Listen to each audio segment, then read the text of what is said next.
Come on.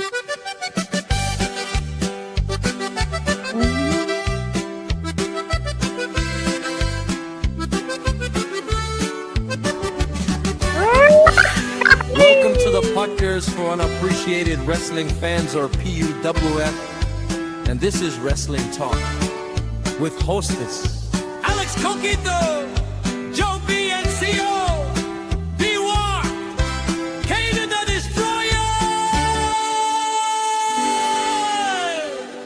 We are the four pillars of wrestling knowledge. Madness required, honesty requested.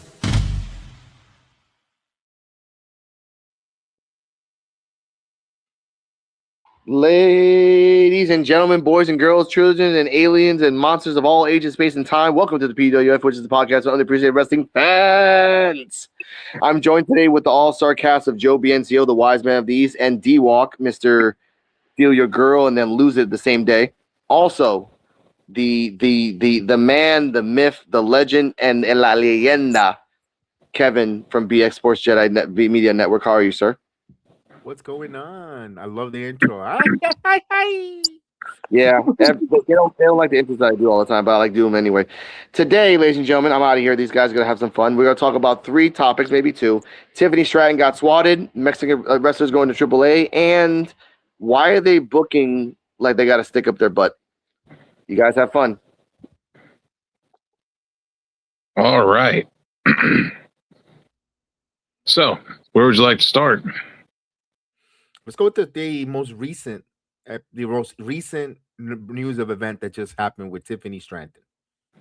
Yeah, she was doing a looked like a photo shoot, I believe, with Neon, and the event got swatted.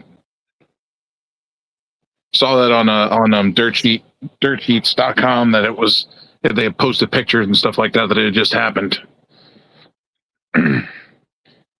This isn't the first time, Kev, that this has happened with Neon. Now, was there any reasoning illegally? Did he do something illegal? Did he do something that he wasn't supposed to? Or nothing has been made official. Nothing's been made official yet. All there was pictures, and then it happened. And she was in the picture with Neon when they were coming through the door. Oh boy. Oh boy. How do you think how the WWE is going to react with it? Or TKO. They want to get ahead of the narrative of all the perception is the reality with either advertising, Tiffany Stratton's push, all that stuff. Well, she lost the title, I believe, on Friday. Yeah, she lost the title to Jason Jane, which I'm very happy because Jason Jane and Fatal Influence needs these titles and this big push, because they deserve it. They've been working their asses off. But Tiffany Stratton and the Neon thing, I think WWE needs to kind of distance themselves from Neon, because he's not saying he's done anything wrong, but even getting fake swatted means somebody has it out for you, and you really need to think about that before you do any collaborations with somebody that's going through that. But here's the thing: the wrestling, it's like a new trope when it comes to the wrestling world, where they want to align themselves with some type of social media star. We saw it with and they're looking for the next Logan Paul. We see it with All Elite Wrestling, with the Costco guy and the Boom family. We see that with TNA, with BDE, and all those reactionary podcasters when they first did the AMC on Thursday night. And it's something like it's a trope. It's something new, popular. Maybe this is, they have to understand who Kai Cenat, or I Show Speed. You saw I Show Speed involved in the Royal Rumble. There's always that. Sometimes these wrestling companies can help themselves because they have over a million followers. We need to bring them in there. That's the deal. The deal you have to do with the devil, in my opinion. But Kev, like I said, another thing that's happened is I know WWE brought in that boxer who's very controversial. Yes, and that is not a good look for when you're trying to do stuff. and you're trying to stay away from bad press, that's not a good person to be bringing in. Yes, but here's the one thing that WWE, unfortunately, let's be realistic. WWE is very they get stereotyped, rightfully so, for being a MAGA company. You know, where Linda McMahon is currently in the Trump administration, and Those Triple H. there. So yeah, Triple H, because he's head of that Fitness in America, all that stuff. And Ryan Garcia has been pretty much on that side of the fence with his beliefs. With you know, has said some very nasty slurs or his stance on the trans athletes, controversial topics that he's on the stand on that same side of what the Trump administration or you know stand for. So that's a slippery slope, because when you put politics in this, or people's belief in politics, you alienate your fan base in half. It's a lot of clickbait too. That's a very good point. That's a very good point. You know, even though he's a boxer, he's smart because he's using hot button issues as clickbait. He's getting probably millions of views because of the clickbait that he says. Yeah, because remember, what's the two things any combat sport athlete you want to see? You're gonna follow him because you really like this fighter and you want him to beat everyone's ass, or you're tuning in because you want somebody to really knock his teeth in. And by him doing that stance and clickbaiting and living a gimmick, you know, clickbait is being, you know, in a gimmick.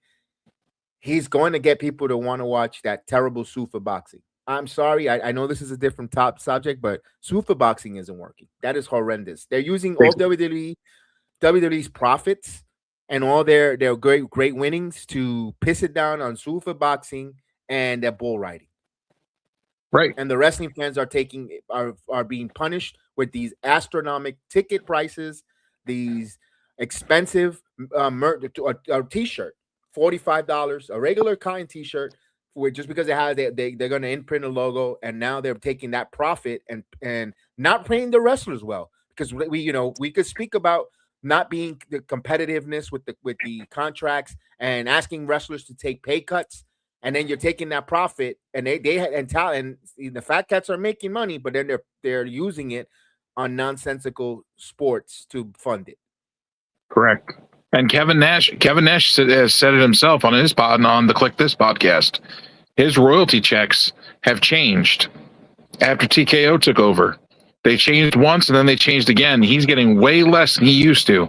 They don't do a breakdown of everything like they used to do it. Now it's just NWO licensing, Kevin Nash licensing. So it's, instead of breaking it down, t-shirts, sweatshirts, you know, hats, video games, toys, they don't do that no more. Now it's just license. Yeah, that's why they want to trademark everything and grab everything so they could control the narrative, what's being paid, the likeness to the intellectual property. Correct. And I don't like that either, because I feel like they try to fool these people when these performers when they come in as, hey, let's change your name. Let's name you after your kid and your dead grandpa, you know, to honor them. But meanwhile, all they're doing that for is so they can own the property to your name. Yes. And I went on a tirade, D-Walk, where especially my guy, Cruz Montana, you know, aka Mike.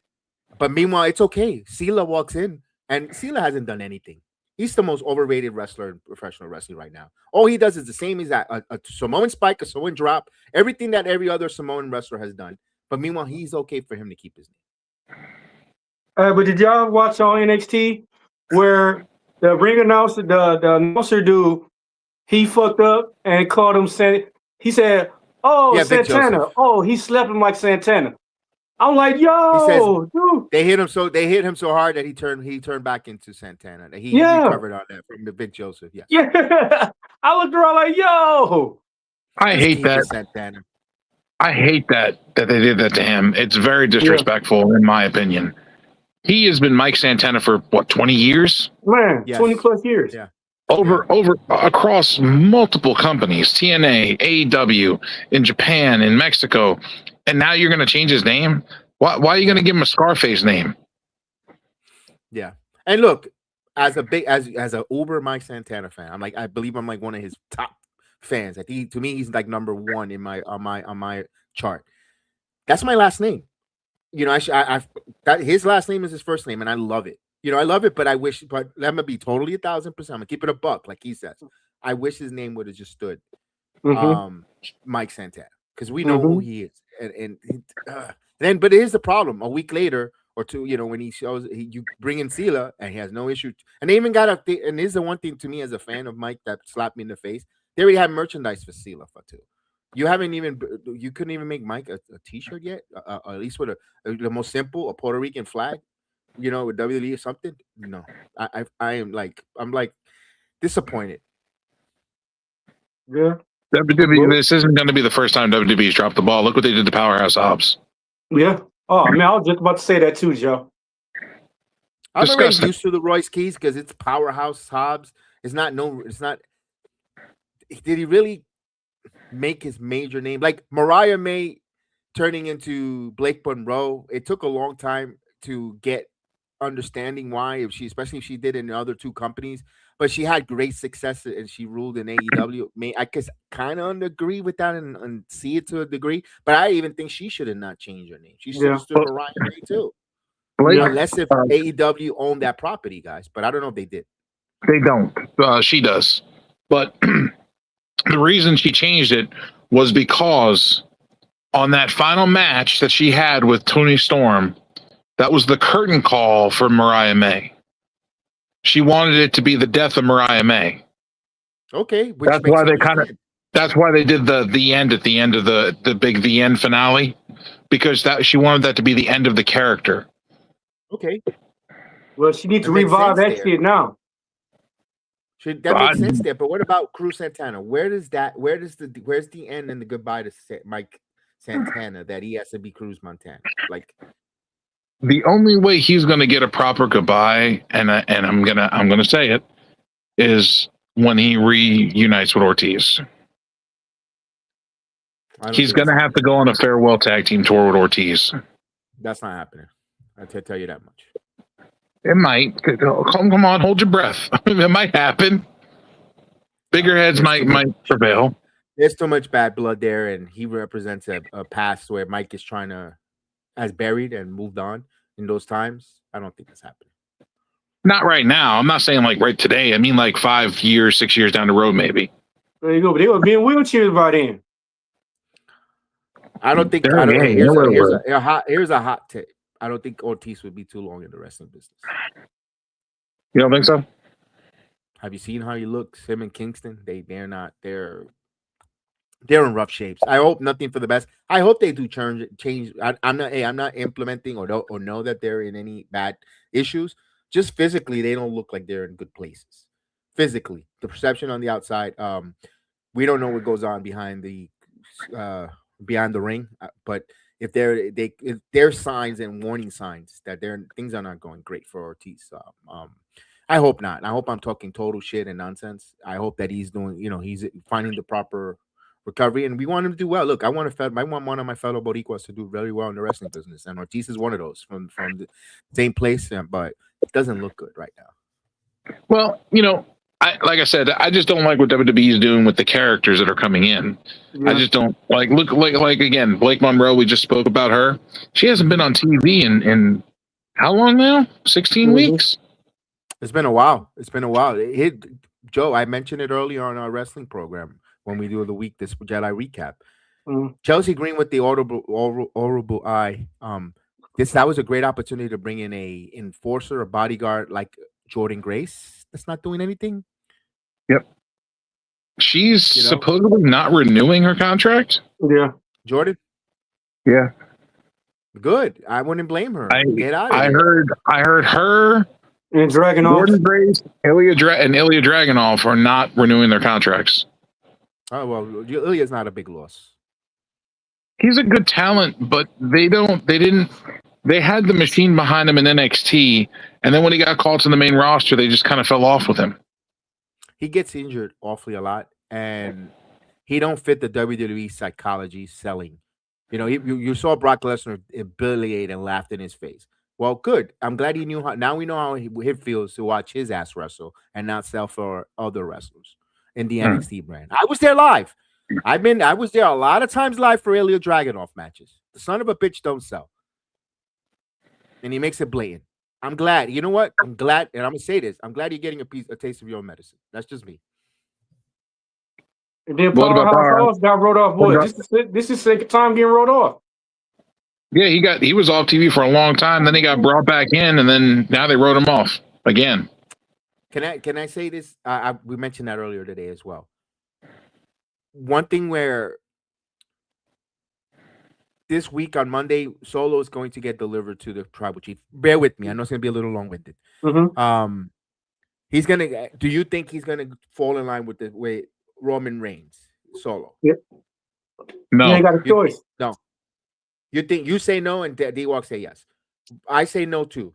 I think he's gonna get also his ass kicked. He's gonna get beat up and knocked out. What is the greatest thing to rally behind a baby face like a Royce Keys and a Solo Sikoa? Embarrassing. And also have him jumped out. So now, if both members are being knocked out off of TV for 3 weeks, 2 weeks, with the sympathy angle, when they come back or when they reemerge on television, you're gonna get excited because he recovered. Get them. Also, I think this is leading to an LA Knight. It's a long-term story. I was saying, well, LA Knight not choosing to go out and help Solo Sikoa, is planting a seed when he fails against Roman Reigns. I think we're going to see finally the birth of a heel LA Knight that's much needed. And then he's going to get elevated to that next level as the heel. I think that's what this is all about. And the baby faces, when Royce comes back and Solo from the injury, Royce, it's going to be a welcome. Oh, wow. Or we could be swerved. We're thinking Royce Keys is back to go against the bloodline and with Jacob and to help LA Knight. And he just turns on LA Knight. Bam. And then you got now all of a sudden Royce Keys become even more interesting. Makes sense. Mm-hmm. Makes sense. Either way, that's why I'm not worried too much with Royce. They invested so much with telling his story, his look. He has not been bad in the ring either. He's been very, very, very good in the ring. Hasn't been really, before. What was his nickname? Power Botch Hobbs. I don't see anything there with it. Powerhouse Hobbs. No, Power Botch. His nickname. He was Power Botch. Power Botch Hobbs. You remember his early days in AEW? You remember those days? They were calling him that, and he has improved a lot. Hey, he's no worse than Botch Cargill. Damn. There you go. But almost 8 years pro, and she's still botching. Bro, when you have wrestlers that now you have Kaz in the WWE, you've got Tola Tonga, you've got Damien who's now going to go on a single run. You've got Obafemi. You've got now Blake Brunson Reed returning. Also, now you're going to need a guy like Will Hobbs or Royce Keys to now, and you have a nice powerhouse of big men. Braun. You've got guys that are like, oh damn. So they're in a good position. They're positioning themselves. But again, I'm with you. I understand you say I don't trust creative. You know what? I have no argument for that. I don't trust the creative process in WWE at all. Yeah, I mean, I found it disrespectful. They fired one of the Tonga brothers, and then now y'all give them the tag team titles again. No, it's even worse. You know what hurts me more? The father's there now, and I have been saying that. This Joe is frozen in a bit. He was in the middle of when his feed returns, we'll let him elaborate on his comment. Joe, you froze a little bit. You were in a good one there. There you go again. This is live, guys. Live in a living color. Joe is frozen. That happens to all of us. To the best of us. Can we hear now? We can hear you. You were in a good conversation there. Go ahead. Let's try one more. Over you. Man, some WWE really don't want him to speak his mind. Man, tonight. for real. None at all. No. Today on the show, we said that we were on the TKO payroll, because we were burying AEW. Joe, you want refresh your browser and come back in, and we'll get you back in if you want to refresh your browser if you can hear us. So we want to be able to. That helps mostly a lot because it clears the cache and all that good stuff. So like that, we want to make sure you speak. We want to hear it. You had a good thought there that I wanted to put out there. We were definitely about the WWE creative, where we are really concerned of their creative. You know, they have great talents. They have a lot of good talents, but they never give you the proper story build, or it seems like they stay with the redundant main eventers. Yes. They storylines suck. Hey, there we go. Joe clone gonna be on WWE. TKO go grab the real Joe and put a clone Joe right here. A TKO Joe. TKO Joe. Joe gonna be speaking very highly about TKO. Maybe they change his name. TKO Joe. Maybe they change his name. They change his name. They give him a name change. They give him a. You know, he'll be Blanco Jose. or white Jose. He'll be. Here we go. White Jose joining us. Here we go. All right, here we go. Try this again. I don't know. It just started. Everybody started spinning. The cameras all started spinning. Hey, what's your name first? Because we think TKO got you. Yeah, we think TKO changed your name. You sure? You sure it's not white Jose? No. It's Joe BNCO, but it could be Jose Blanco. I mean, if you want to do it that way. No, it's white Jose. You got to say it backwards. Remember, they spin it around. Remember, they do. That's right. So, Blanco Jose. Blanco. No. It's white. White Jose. White Jose. Well, isn't that the same meaning? It is, but it's trademark under the TKO brand. Yeah. My actual last name means white in another language too. So. Yeah, that's. So you were in a good, interesting. You were about to elaborate on something interesting. If you could recall your thoughts, I would love to hear that. Yeah, I've made comments before. You know, we spitball on things that creative should be doing, and bringing Haku in is something that I brought up a long time ago that we spoke about on the show, and I said that they should do that because the type of person that Haku was and the myth and the legend of Haku, being behind his children as a manager would be beautiful. And it's something the tag team division definitely needed. And now that they've won the tag team titles and Haku is back and it's given it the shot in the arm that it needed, now we need to build the tag team division a little bit better.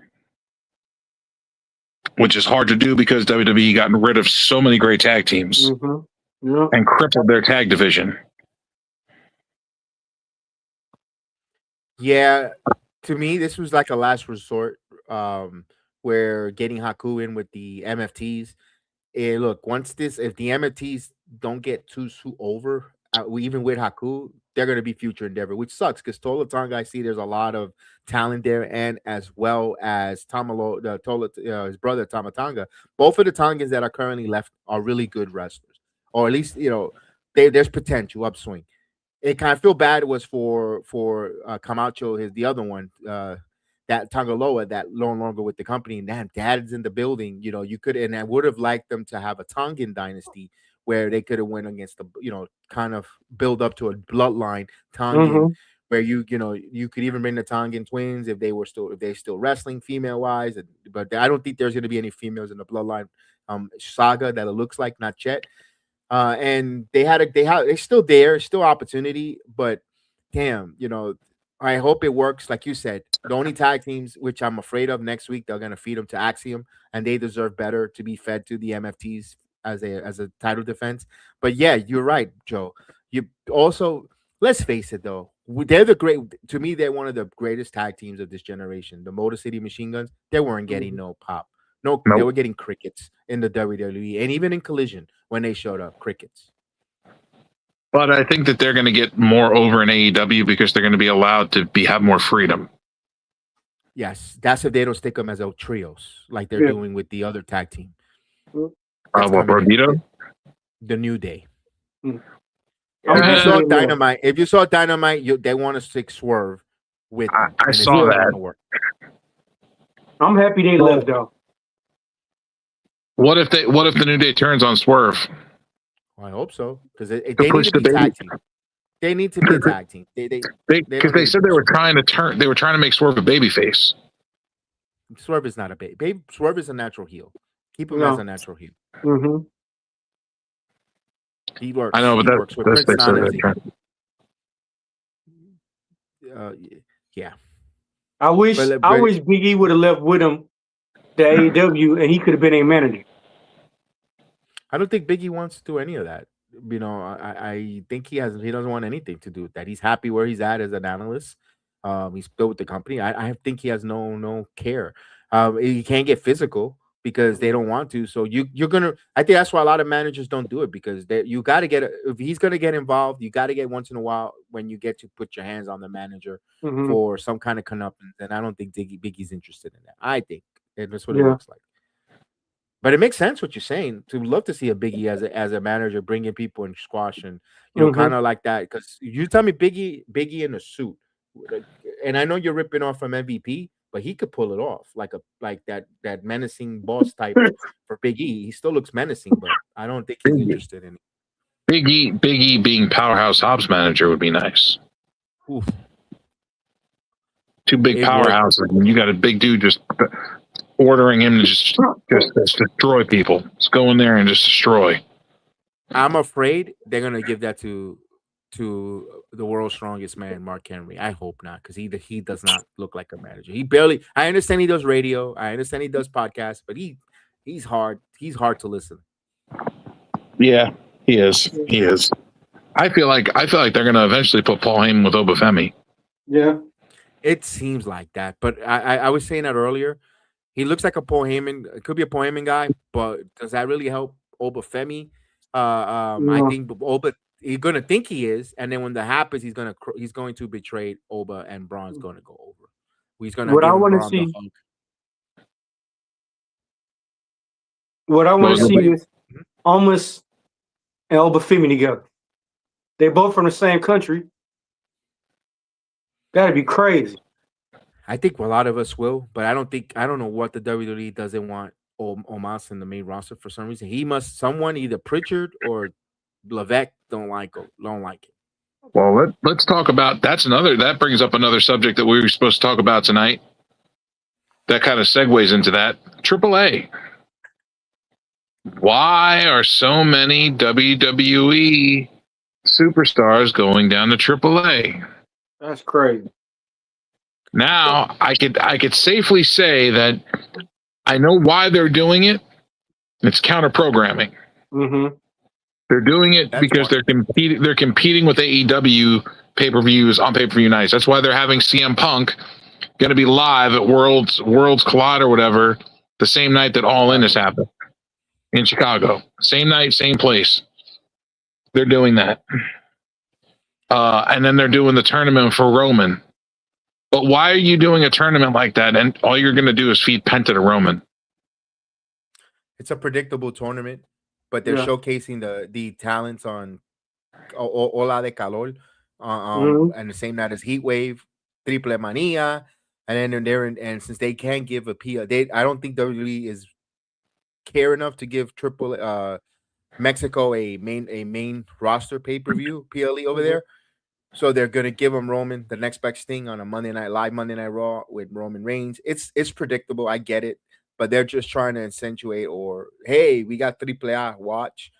But here's the one thing that I gotta say that pisses me off or bothers me all is your Mega Campeón Dominic Mysterio is taking too many L's. What does that say about What does that say about the champion? When you go to AAA, and what does it say about the other talent that can't get over Rey Mysterio to win that Mega Campeonato? If a guy like Danhausen is going there and beating him, that's a little bit of an issue. I know, we could say, oh, Dan hasn't had help from the little mini housing and Carl Anthony Towns and all that other stuff, but still, it doesn't. It's still. It don't look good. It don't look. I don't like what they're doing with Dominic Mysterio at all. No, I don't agree with it. I don't agree with it whatsoever.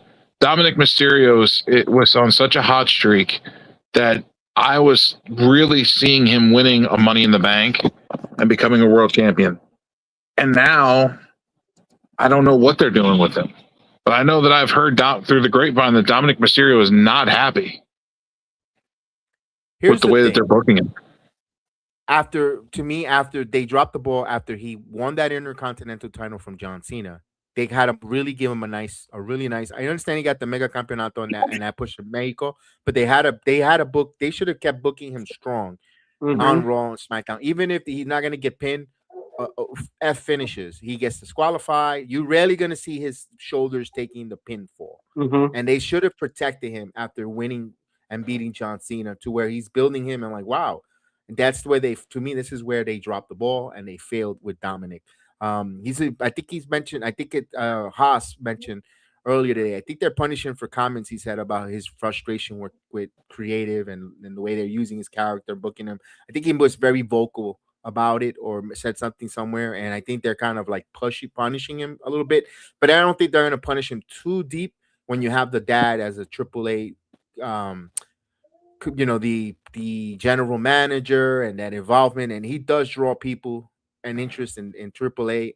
WWE cannot afford to really put a wedge with the people in Mexico and AAA. They don't want to totally change the AAA wrestling. But let's face it, that AAA roster was thin. AAA. I don't know. They were really good. Yeah. And it really does. And I can tell you that you could see the thinning out of the AAA roster. Yeah. I just don't understand why they're moving so many WWE guys down to AAA. Yeah. Damian Priest is down there. Omos is down there. Rey Mysterio's down there. Dominic. Omos was good though. Omos is good there. I understand that, but I'm just saying in general, you're moving a lot of your moving parts are moving down to a AAA company, which is taking eyes off of the AAA talent. Yeah. And I don't believe that that's right. Yeah, I agree. Like it to me, like you said, it don't make sense for them to bring Damian Priest there. Omos, it made a good storyline for Omos to be there. Omos is the enforcer, but Damian Priest, Roman Reigns, CM Punk, come on, man. They're not going to be. Roman's not going to be in AAA. I think that I disagree with the Damian because you have El Mesias, who is Puerto Rican descent in AAA. Damian is a Puerto Rican descent. I think AAA benefited all of Vice, her going down there and working with La Toxicas and working that style there.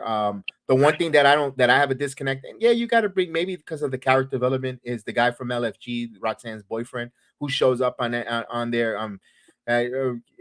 You can't just totally be naive and not have every American speaking talent. You don't have to be all Hispanic in AAA, but the Viking Raiders is another one that's there. They're the tag team champions. But Elijah Holyfield. Yeah, now that one didn't make sense to me. I'm gonna be honest with you. To me, that did not make no sense for me. Why is he going to AAA? Under that, he's an Undertaker guy that he likes. But what is Undertaker gonna do different there that the Shawn Michaels and Evolve or NXT won't be able to? That's the one I'm gonna question the most. Not that he can't do it, but wrong market. Know your market. I agree. I just, like I said, I want to see AAA grow and be able to see that their actual homegrown AAA talent shine. Yeah. Versus seeing WWE guys down there, you know what I mean, doing their thing. Mm-hmm. And when it came to I hope they didn't get misled where Ludwig Kaiser got so over under the mask. But remember, Ludwig speaks the language so fluently and so well. Yeah. That got him over because people were like, wow, he actually speaks the language so fluently with that passion. And when he cut those promos with that love and passion, won that AAA crowd, that fan base. That's what I don't know if I don't know if Elijah Holyfield could do that. They're trying to think, we could just bring anyone who doesn't speak the language. They'll get over if they could, but they have to be able to communicate and connect with the fan base. Now, I'm not saying everybody in Mexico don't speak English. They do. We're in the world where everyone knows multiple languages or trilingual. We're the only ones that really in this country that just sticks to one language for ignorant reasons or educational reasons. But still, that's another conversation for another day. Now, what about the I was going to talk about that tournament that they had to go against Roman. Why didn't they put El Grande Americano in that tournament, or Mr. Iguana, or people that characters that are very over with both crowds? Mm-hmm. I agree. I thought Grande, because maybe Grande. I'm not saying. I'm just giving you a what if. Maybe because Grande has that number one contenders match, or has that world title match in a couple weeks, so he's concentrating on that Triple Campeón championship. Maybe, I don't know. And that shows you the thinning of the roster. Like, isn't Psycho Clown is a singles? Now he's a singles. Wasn't he in the tag team? Yeah, we know that he just broke up with his partner, whatever the case is, or something attack. But still, like, that's how you tells you that they're very thin in their roster. But they also let go of wrestlers. Just because Niño Hamburguesa would have been one that they could have been using, they got rid of him. You're not going to see much Pimpinela Escalar wrestle much either. They had a nice, if you watch AAA before the WWE acquisition, they had wrestlers. Mm-hmm. And, it is what it is. One guy that makes sense was Jack Cartwheel in AAA because he fits that wrestling style. Jack Cartwheel fits that style. Let's face it, he wouldn't probably not getting too much over if he was on Evolve or NXT. You have too many redundancy with him and Sean Legacy. You've got so many other wrestlers that look almost the same or kind of moveset. I like that fact that he actually went to AAA. I think that's a real good acquisition or a good place for him. Yeah, but they ruined Dirty Dom. Like, they had a perfect storyline. We see Rey Mysterio, the GM. Why can't Rey Mysterio make Dirty Dom championship hell? Oh yeah, you gonna defend this? You gonna defend it against 3 people? Oh, you gonna defend the match? You gonna have a match, 3 matches in one night? Like, make it hell for Dirty Dom. Like, and Dirty Dom looks like, I hate you. I can't stand you. That's why Eddie Guerrero's my daddy and everything. Like, that was a perfect storyline. I think because I don't know. This is the way I see. AAA Mexico it's great, the 1 hour, but I think they're running into what TNA gives us, the issue they have. Mm-hmm. Not every week when they come is live. It's tape. Yeah. And I think that's what's hurting. And listen, it's working for them right now. How much storyline they're gonna progress? I don't think too much. They do a good job, not a great job, because of them not going live every week. I think that's part of what hurts MLW as well. I agree with you on that. MLW is still in I believe their episode is when they're in Tennessee, and that happened, I believe, in late May. And then this week's episode that just happened. And by the way, check out the MLW files on here on the Sports Jedi Media with Mr. Thomas and Jeff Lippman. Mondays at 6:00. You'll see it here, as well as the Evolve Effect, and the PWF covers Evolve here on Wednesdays, plus the Padawan Awakening podcast that we do NXT review, as well as the next on Wednesday nights NXT time with D-Walk. So I wanted to give that plug there for you guys and everyone on the Sports Jedi Media Network and all across the platforms. Yeah, so I mean, like I said, I don't know, like AAA. I know WWE acquired them, or TKO rather, and I just feel like TKO was buying up wrestling companies just to get the library. Yeah. So absolutely. I got a question, Sports Jedi. Busted Open. It's not Busted Open no more. It's WWE what? WWE Radio, Pro Wrestling Nation. Pro Wrestling Nation became WWE Radio. Yes. And Busted Open stays the same. That's No, TKO. We could agree to disagree on that one. Yeah, I totally agree. It's because Sam Roberts still is glazing the WWE product, even when they were Pro Wrestling Nation Radio. They got a couple people out that were AEW. Thunder Rosa was fired as soon as the acquisition happened. Oh, and so was Jonathan Coachman. And they stopped talking about AEW altogether. Yeah, they closed the window. I don't know what's going to happen to that Judge Susumu on Sundays, because every week was the damn match of the week was an AEW match. Every And week, LaGreca, that's the match of the week, and that was terrible. LaGreca coming out and being a lying sack of shit, saying, "Oh, nothing's gonna change," and everybody's like, "Wait a minute, you fire Thunder Rosa day one, and you guys completely stopped talking about AEW altogether." So yeah, something's changing. But let's face it. LaGreca had no call on that. He is an employee, and his intellectual property, which is busted open, is part of the Pro Wrestling Nation channel. The satellite radio, WWE decides to buy that, and they're pretty sure they had LaGreca in before they made an announcement. They asked him, they probably sat him down. Either you do this, or we could always say busted open doesn't need to be on WWE radio. Yeah. And what would you? And listen, I said it earlier today. If Tony Khan were to say, "Hey, I want you to be your wrestling coverage on your channel, you're gonna get paid $5K every 6 months, but you got to talk AEW," I will. You know what? WWE who? Money talks, bullshit walks. I do that on my viewing a lot now. WWE what? I catch highlights and stuff because of the fact that I didn't want to participate in helping them get views and clicks as far as like actually watching the product. I didn't want to add to their viewership. But let me ask this: do you enjoy the product? No. All right, that's different. AEW. I enjoy AEW's product.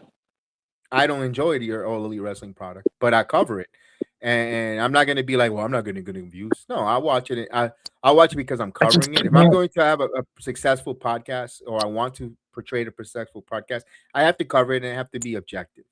I'm trying to be objective, but I always say up front, I am not a fan of the product. But I watch it. I couldn't do the clips because I can't take I need the beginning, the middle, and the end of the story of what they're trying to do. So I got to give that open. I have to have an open mind, even though that's not my cup of coffee. I get you, and I understand. I just, like I said, I fell off with WWE because of their creative decisions have been just so horrible. I don't blame you. I'm not trying to persuade you. Say you're wrong in your thinking. But when you go to another level of content creation or reviewing or watching it, we have to have that kind of an open mind. Listen, I who in the hell thought I was going to really be viewing and watching Major League Wrestling? And I tried and I couldn't get into it. Now I'm following every storyline, not because as a content creator, as a producer of the MLW Files, I'm listening to their thoughts and looking and seeing, and I've taken an appreciation of. It's a unique. Now we're getting into the New Japan Pro Wrestling. I can't watch it. It bores me to tears. But now we're gonna get into it, and I'm gonna watch it. The crowd is too boring. The crowd doesn't bring any energy. You know, one thing that you want some excitement, gravitating you when you watch. When they were on Access TV, I would try to watch it. I'm like, oh, guys, this is rough. You know, but I had open mind. Now, if I'm going to cover it, I have an open mind. The same thing will happen with NXT. Black and Gold, you wouldn't catch me alive watching Black and Gold. 2.0, being there and being invested and going further, I love it. And people will say the opposite. NXT's kind of fallen off a lot too. They're revamping with. Let's talk about that a little bit because I know we have NXT time with D-Walk, and I wanted to ask this here: the insertion of the males into the main event scene now, and there's going to be at least 2 more insertions coming up for the male division. There's been rumors Richard Holiday is going to be coming to the WWE, and I've been saying this. I have no insights. I have a hunch. If Mike or Cruz Santana, if he's in the main event scene, about to win the title, I'm seeing a Steve Maclin arrival to WWE costing him. And they're going to tell the right feud on NXT television where for whatever reason, politics or lack of creative, disgruntledness, whatever happened with Maclin and TNA, they're going to tell it right on the WWE TV on NXT. Well, he called his boss a cuck right to his face on live TV. Yeah, and when he was sitting in the front row. Yeah. Silva laughed at it. Yeah. Yeah, and then he got fired right after it. Mhm.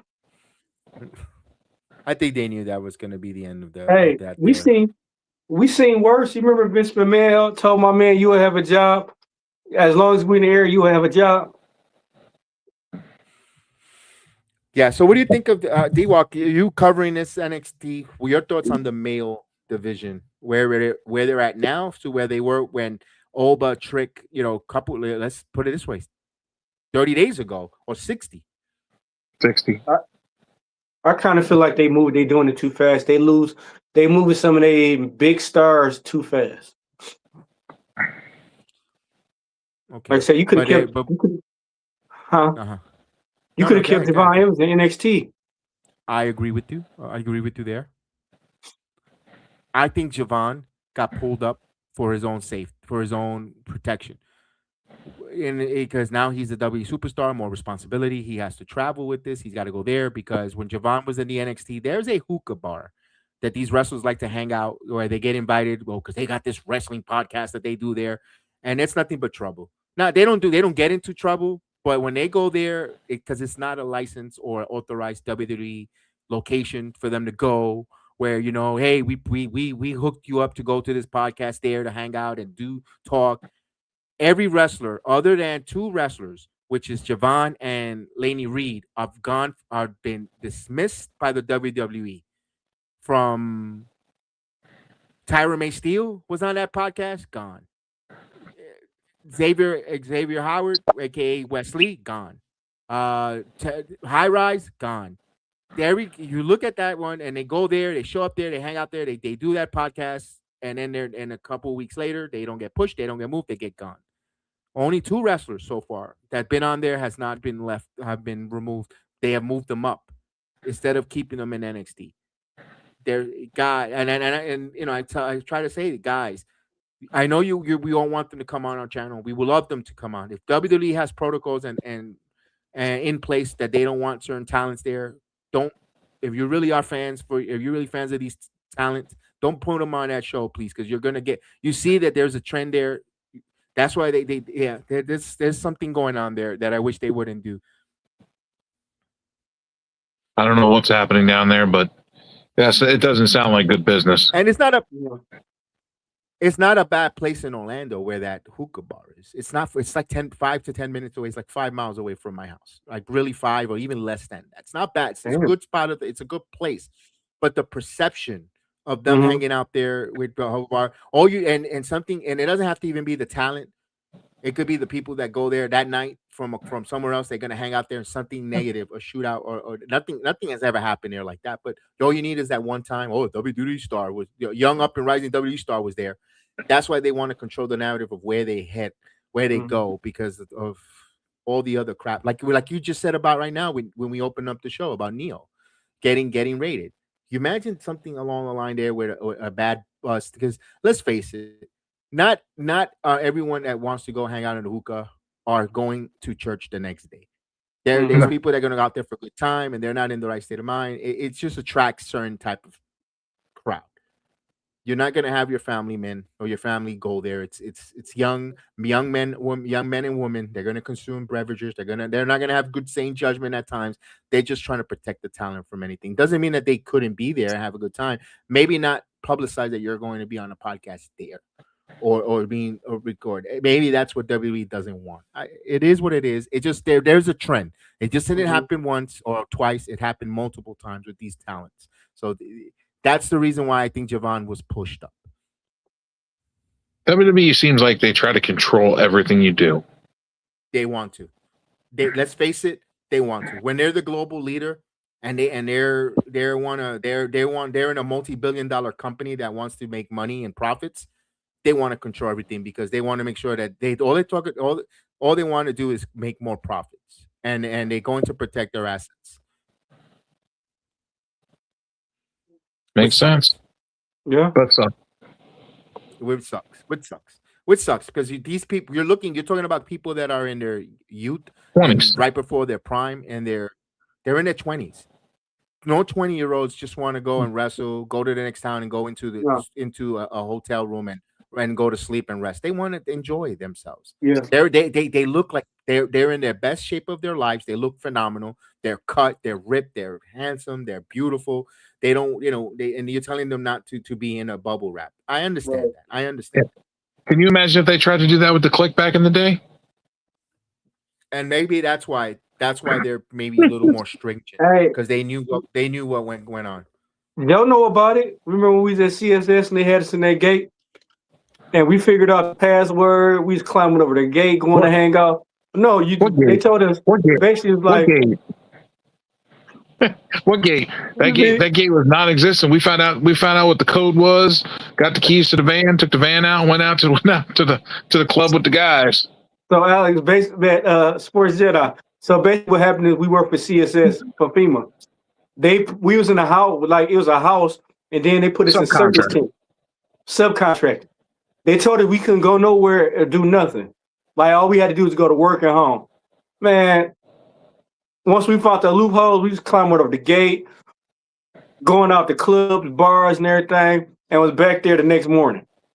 7 days a week, 12 hours a day we worked. Yeah. No, and just imagine that, because you as a worker and work your ass off, earn to blow some steam. You just can't go to you're asking these young men and women go to the gym. They want to also mingle and socialize too. Yeah. I understand that. But I think that going back to the conversation, what was the genesis of all this? I think Javon should have stood in NXT, but I think they did that to protect him. I think they and also he still went. There was an event recently. He still went to that event, and you see his push. You see him not getting any push, losing where it says, "I'm tired of losing, man." He's vocal about it. Well, maybe you shouldn't go to that hookah bar when they told you not to, even in the main roster talent. No, you gotta. They're gonna get their point across. What Javon needs to do is he needs to start eating some more steaks and some more burgers and start putting on some weight, so he doesn't look like an anorexic skeleton. That's one. Because I, for one, cannot take the man seriously. You see him in there with people like Obafemi, and you see him doing moves to Obafemi. It's like, that is not realistic at all. I'm not going to worry to that, because he's only 20, 24, 23. When he gets to his 30, you're going to gain weight. You're going to put on weight regardless if you're lifting. You're going to gain as you get older. So he'll fill into his body nicely. I'm not going to worry about that with Javon. With me, his wrestling style, how long if he's going to stay a high flyer, how long is that going to work? Is he going to, does he have the proper tools to evolve into a less kind of like what Cedric Alexander has become, mat technician, where Cedric was that high flyer moving around, and I think Javon is way taller. Javon is deceptively tall, just because of his body frame. He doesn't look. You don't think of him as a real tall wrestler. Javon is a tall wrestler. When he puts on weight, he's going to be. I'm not going to worry, Joe. He's 6'2", and he's only $170. He's good. He needs I guarantee 200 pounds will look nice on him, or 195, but it'll come naturally. It'll come naturally with him. I just think it's kind of funny that there are women on the roster that weigh more than he does. I mean, it is what that's life. That's that's just one of those, you got females way more than you, sir. I mean, hey, it's females that weigh more than you now. Who? Hey, have you ever seen them TV shows with my 600-pound wife? I think it's called My 600-Pound Life. Yeah, something like that. Yeah, that too. Her too. But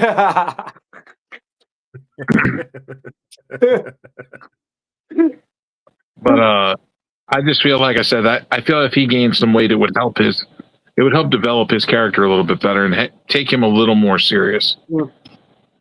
It's gonna come. It'll be there. Look, one thing I know we were talking about, we don't trust too much of the creative, but I say this: when the machine wants to push someone and they really want to elevate, I always look at a couple people. You could see Lainey Reed. She has no wrestling really. She really doesn't belong in the main roster right now. But she's good at it. But she needed more seasoning. But if they want to push it, they could put a title and they could push who they want. That's the same thing with Javon. He could win a Royal Rumble, get the fans behind him, or King of the Ring, and he's right there, and all of a sudden the machine's behind him, and they can elevate, they can move. The same thing with any wrestler, So that's why I'm not too worried about that. I'm just I'm not worried too much with Javon as much as there. Could he benefit? Yes, I would love to see how he looks as the face of the company. When I mean face of the company in NXT brand, holding that NXT title. Yeah. I wish they would have done that with him and to see what he looks like, but they didn't do it. But it is what it is. But I like the way they revamped. They lost all those Ricky Saints. They lost Oba. They lost Joe Hendry. They lost so many wrestlers from that main event scene or from NXT men's, but they replenish it well. How do you guys? I didn't get your talk. This is the time I get to speak with you guys. Naraku. How do you like Naraku presentation here? In You mean nice? You mean nice? Evil. Yeah, nice. Very nice. Yeah. Very nice. Man, he should have kept his ass over Japan.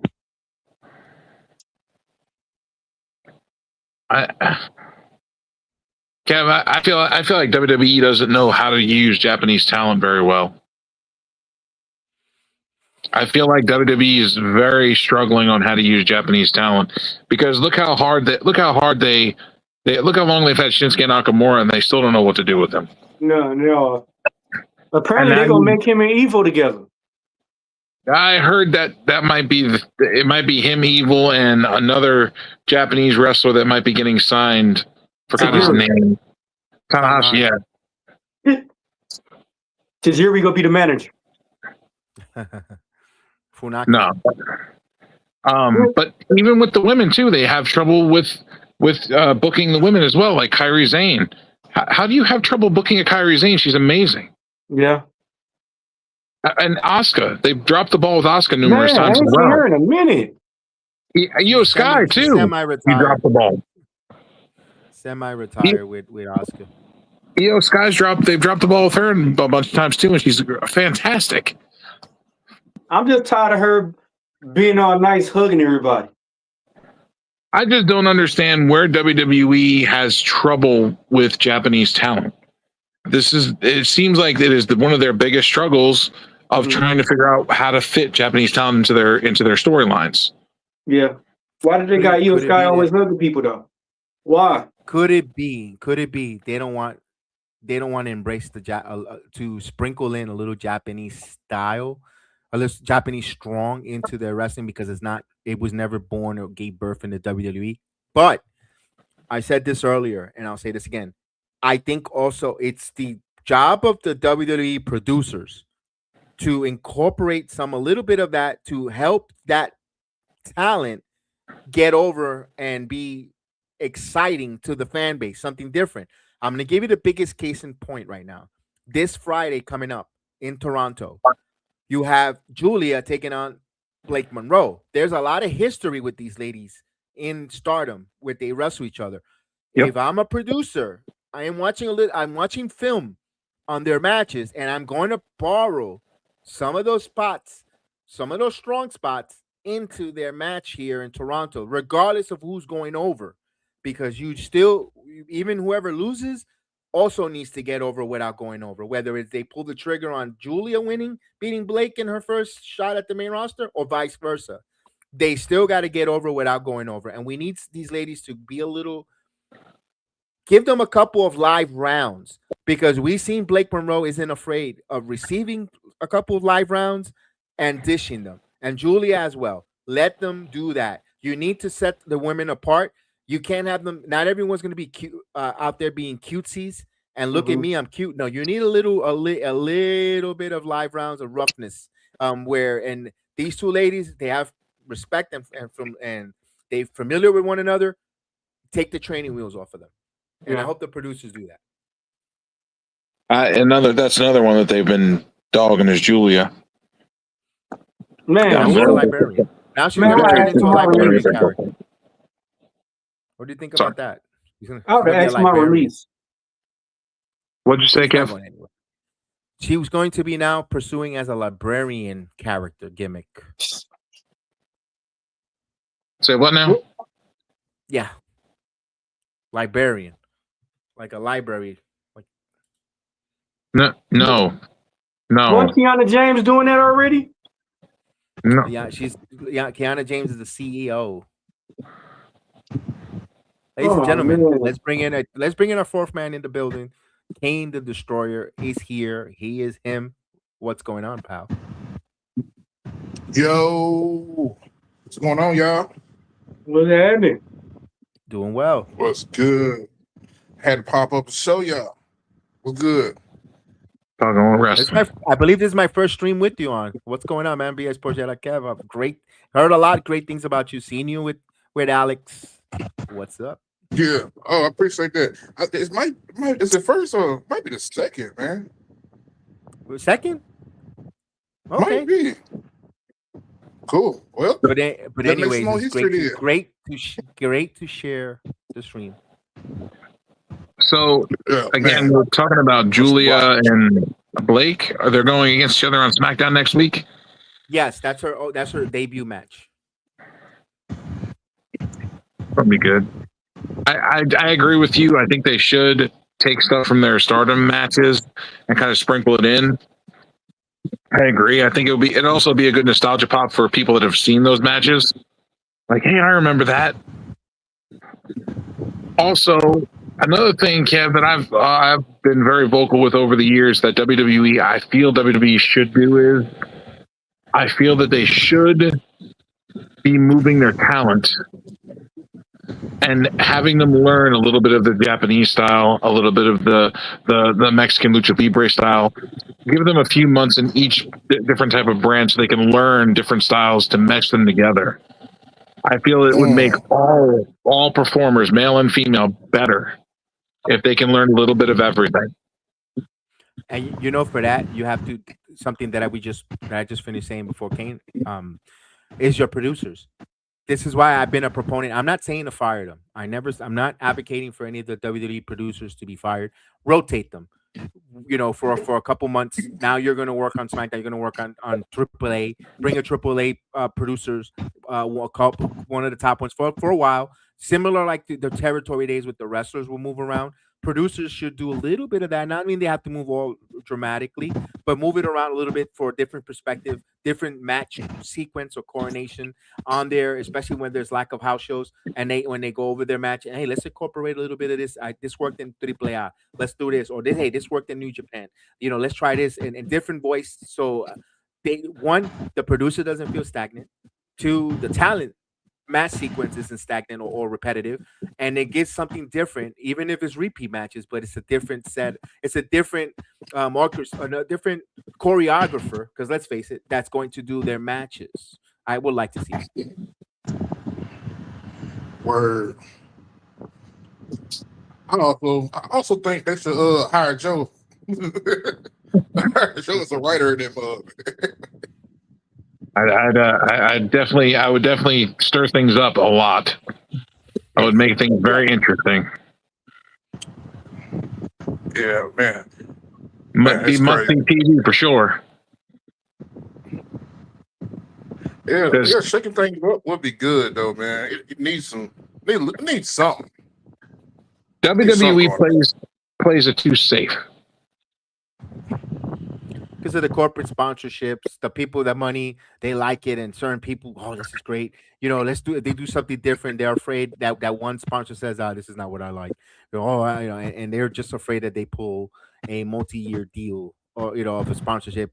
They God forbid DoorDash didn't like a little bit of Japanese strong slap fest where someone's bleeding because their chest is wide open from a slap. God forbid, and TKO is going to they need that money to sponsor the bull riding and also super boxing. So God forbid. Yeah. For real. How many sponsors they gonna have? They got about 45 sponsors on the ring. They got a bunch of sponsors, man. It's bad when you look at a WWE ring. It's bad when you look at a WWE ring and it looks like a NASCAR. Yeah, I heard in the arena. Every time you flush the toilet, it's sponsored by someone. Probably Dude Wipes. Dude Wipes. Well, that's our sponsor. Shout out to Dude Wipes. That's the sponsor of the Sports Jedi Network. I should have plugged that there. That era. Do they get people Fantastic. dude wipes? Yes. They get people dude wipes every time they go to the bathroom. Hey, Dude Wipes And it is might- a I don't know if fantastic WWE does it. product. Oh man, I changed something. Dude Wipes Wait, pretty sorry handy, guys, bro. I'll change that. Dude Wipes is a fantastic product. Yeah, Dude Wipes pretty handy. bro. Finally, a company that made something that was more geared towards men. Yeah. Because everything in There a you world go. where everything's driven towards the female sex, it's nice to have something that's driven towards men. Yeah. Well, by you having dude wipes, now guys feel more comfortable wearing tighty whities now. There you go. Although those should be outlawed. He said, "Oh shit." My third and fourth motion. He said it should be outlawed. I ain't heard nobody say that in a long time. Outlawed. Oh, should be outlawed. But don't forget, you could save 20% easily. You use my promo code. All capital letters do save 20 to 59463. Immediately you get a 20% coupon or code, digital coupon. You can use it anywhere on Kroger, Walmart, Amazon, wherever you get your do wipe products. Whether it's the medicated wipes, the poopsicle, you get a nice treat when you drop a dookie, or the scent bombs. So And yes, hey, thank don't you, forget, Sports Jedi Network. fall. Hey, Sports Jedi, don't forget, fall's coming up. So they're going to have the pumpkin spice ones coming out as well. The dumpkin spice. Yep. The leaves will be falling and the dumps will be coming down. Dumpkin Wow. spice. No, that's the name. That's the name of it. I have a commercial. I do run commercials as a break on the Sports Jedi Network with our sponsors. So yeah, and not only that, I've been sponsored by Blackout Coffee. So you have some Blackout coffee in the morning, followed by some dude wipes to keep you fresh and going. And if you're having a little bit of a crash, you go to G Fuel Energy. Use G Fuel Energy promo code PTH Chris and save 20% off. So we got you covered. And if you do want to change your tidy whities, we tell you to go to Devin and Lang, where all the different underwears or undergarments for you, him or hers. Devin and Lang, use promo code Courtney O'Shea and save 15% off on all your orders on Devin and Lang intimate apparels. So yeah, Sports Jedi Network got you covered, bro. Hey, he just did a whole circle of life. You wake up in the morning, drink coffee, you shit yourself, do what, change drugs. And you buy some underwears. Yeah, you buy some Hey, new look, underwears. We're only a couple promos away from being a WWE ring. Wow, Bro, Yeah. when it comes crashing down and it hurts inside, we got you covered here. On the Sports Jedi Media. Yeah, there it is. Oh He's man. the Hulk Hogan. Wow, wow. Hey, when You heard what he tell me said, about brother. gonna be when you tell me about going to be some menthol dude wipes? Yeah, Yeah, those they just came out. Double XL so medicated menthol. So if you're a Jets, Browns, Lions fans, and you got agita hemorrhoids for watching your team, you got that medicated wipes. Hey, I included myself there, D-Walk. I included myself there with the Jets. Wow. You got the medicated wipes, so you prevent the hemorrhoid outbreak.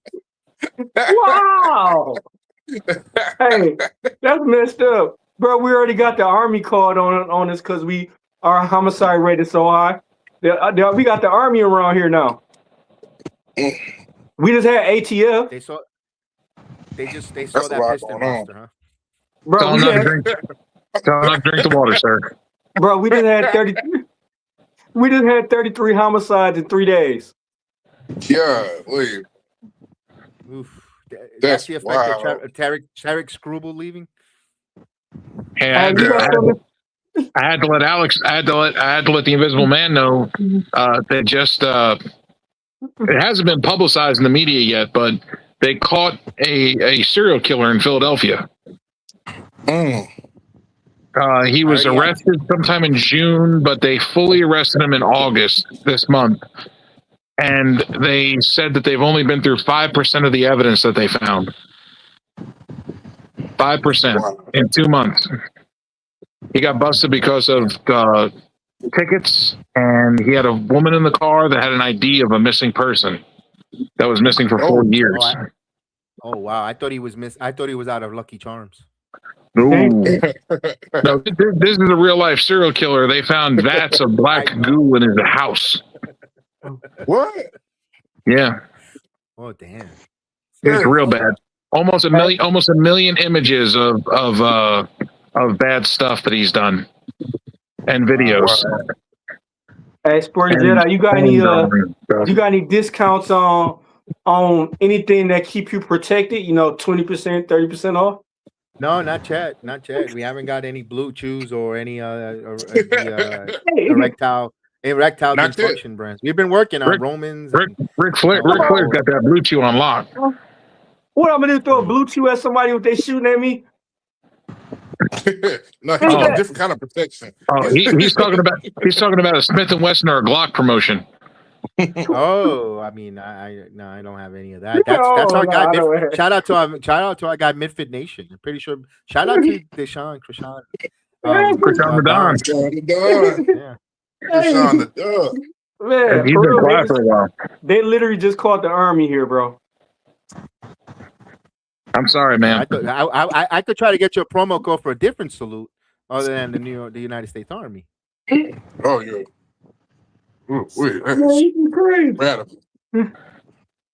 It's a lot going on in the world, man. He can Now get I you a gotta New York, drop that. You said what, Joe? I say he can get you a New York Jets towel. You don't got to worry about getting hit with nothing with that time. Oh man, y'all funny, bro. Bullets will be going everywhere else but at I'm you. not gonna buy too much. It's bad enough for our My team basketball stuff. team just won an NBA title. Oh wow, just rub that in my Oh, yeah, face. yeah, the Just Knicks. won an NBA title. My team as well, sir. It feels Congratulations to our team. Hey, my team's good. hey, Finally, it took they- 50 something years. my team sucks, so the crime might as well be high. We number one in crime, so hey, Yeah, you gotta be number one Hey, in your number something. one is something. we winning. So We now winning. I have a bigger question for you, Mr. Sports Jedi. It's been talked about all week, and it's been coming up in all the podcasts. How do you feel about the Avery Styles situation? Ooh, listen. He put on his chapstick and everything. He said, oh, "Hold on." I would love you to listen to and I agree with Mr. Thomas's take, but I'm gonna give you my take. Mr. Thomas, former MLW wrestler, that's part of the MLW files on our channel. That guy that the gentleman that went out to talk about Styles' son and not paying his dues. And then the owner of the promotion and says, we didn't ask him to do that. He asked and he says, no, we didn't want him to do that. That's not what he's there for. He's there to help generate ticket sale with his dad. He's an attraction. This is where the last name, the nepotism works. If the kid volunteered and wanted to do it and they told him no, that's fine too. If the kid was going in there, if the kid was doing and we're gonna bring in my other guy from our channel, Haas Knuckle Brew, is gonna join us. And if the kid doesn't want to pay his dues, and he's being attitude like Rampage Jackson's son, Aja Jackson, we have an issue. There has been nothing negative said. It's just one guy looking for clout, saying that he doesn't want to pay his dues or fold tables or clean and all that. I'm going to go on the side of the AJ Styles, because I don't think Simone Johnson did any of those cleanings. The same thing with all the other wrestlers, but he's a male, but he's not. That's why they have people hired to do those things. So if the guy the guy volunteered or the owner said, no, you don't need to, that's it. That's where it dies. I think this is a big nothing burger. Now I'm gonna go opposite here. Because I mean, when I was growing up and I was wrestling in the Indies, where I first started out was at Pedro's Gym in Bed-Stuy in Brooklyn, and we used to have to take apart the ring, bring it downstairs. It was in a church. We used to have to take apart the ring and bring it downstairs, set up the ring. We used to have to put chairs away, take chairs out, do all that stuff, and wrestle. All those things. And that goes across the board for other promotions as well. It wasn't just the one promotion. It was other promotions as well. You have to participate in something. It's paying your dues. So the fact that he's saying he doesn't have to do it or this or that, he should do something to try to help clean up. It's good character. And I think he offered and he didn't want to. Also, don't disrespect you, me, everyone. Our last name isn't gonna provide that clout to not do that work. And by the way, what's going on? Haas is joining us here this evening. How we doing, folks? Just got through watching Collision, which is a terrible television show. So I'm here to join you guys. I hope I did not interfere with whatever conversation y'all had going on, and I don't want to derail anything. Nope. Just talking about AJ Styles. We got Kane the Destroyer, Joe Blanco. We got NXT time with Mr. D-Walk, of course, and then all under the umbrella. So it's great to have all you guys here. It's pretty cool. I love it. Nice to meet you guys, man. Nice to meet you. Yeah, Kane, let me get your thoughts, Kane, on that AJ Styles. Your opinion, your thoughts on the AJ Styles' son, Avery Styles, not participating. Do you think it's a nothing burger? What is your thought? I see, Joe. I can understand paying your dues. I get that, Joe. I understand. I see that point. Man, be honest. I think. Okay, if he don't want to do it, he don't really have to do it. But I think it will look better. It would look better to the other wrestlers and stuff, saying, "Hey, you know what I'm saying? I want to pay my dues, just like my dad did, just like this person did, just like that person did." But personally, I just think part of this new generation thing, he probably don't have to. And then he also has the Styles name, so I'm really towards in between where he don't have to if he don't want to, but I think he should. I think he should, because it does show good character. It does show you have respect for the guys that came before you, and a lot of them came from these small promotions, doing tricks and flips and hurting their back and getting $5, $10, and still had to put everything back away. So I guess it's a traditional thing for the smaller promotions, but upon these bigger promotions, you don't have to do that because they have a crew that does all that lay everything out, pick everything up. But as far as smaller promotion wise, while you fighting through trying to get there, really by him having the Styles name, he probably don't have to. He probably don't have to. I mean, he probably doesn't need to, but it will look better if he did. That's what I have to say about it. Yeah, I tend to see D-Walk. I want to hear your thoughts on that. And also, look, I don't think he's going to go there for $5 for for the in-ring experience. I think he got paid really good money. And if you're paying and if the promoter's investing good money for that talent to be there, you want him to return because it did help boost the box. And if you're telling him to do clean and do that, no, we got people for that. You want that. You want Styles. You want Styles on our marquee for that independent show, so you could sell out in either the same venue or when you move or you go to your next show as an independent scene. People want to draw and go to you. So it's a slippery slope. I agree with you.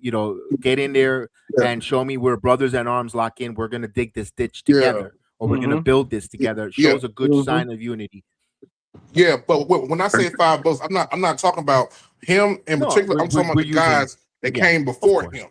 Of course. I know what you mean. No, I know exactly what you mean. I understand. Yeah. I mean, nowadays it is what it is because it's a whole different generation now. So I mean, it's a whole different generation. So I mean, speaking of that, let me ask this to you, Kane. Knowing that we heard of all the different older generation, new generation, it feels like there's two extremes, and that gap between old school and the new school way they did things a little too extreme. Do we find that balance? Do we find that balance now? Yeah, you think so? Or you think it swings the other way where we could see? Because I'm an older gentleman, and I feel like this generation is a very disrespectful generation. That's just my opinion to history, to the people that paid it forward. They don't know how to really respect. Where when I was growing in my generation, we would show someone older than us, we would treat them like almost not gods, but with a lot of mega respect. We didn't even dare to even look twice in the person's eyes when we were talking back. Period. No. Yeah, I feel like some of these younger guys are getting too big for their britches, way too big.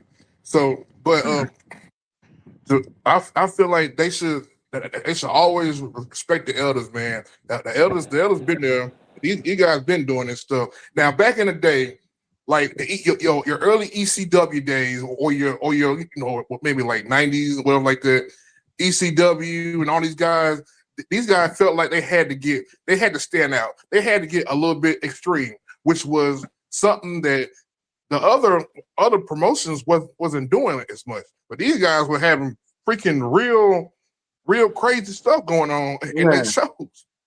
Man, Real crazy stuff. So I feel like now that back then you had that leeway to be able to do that.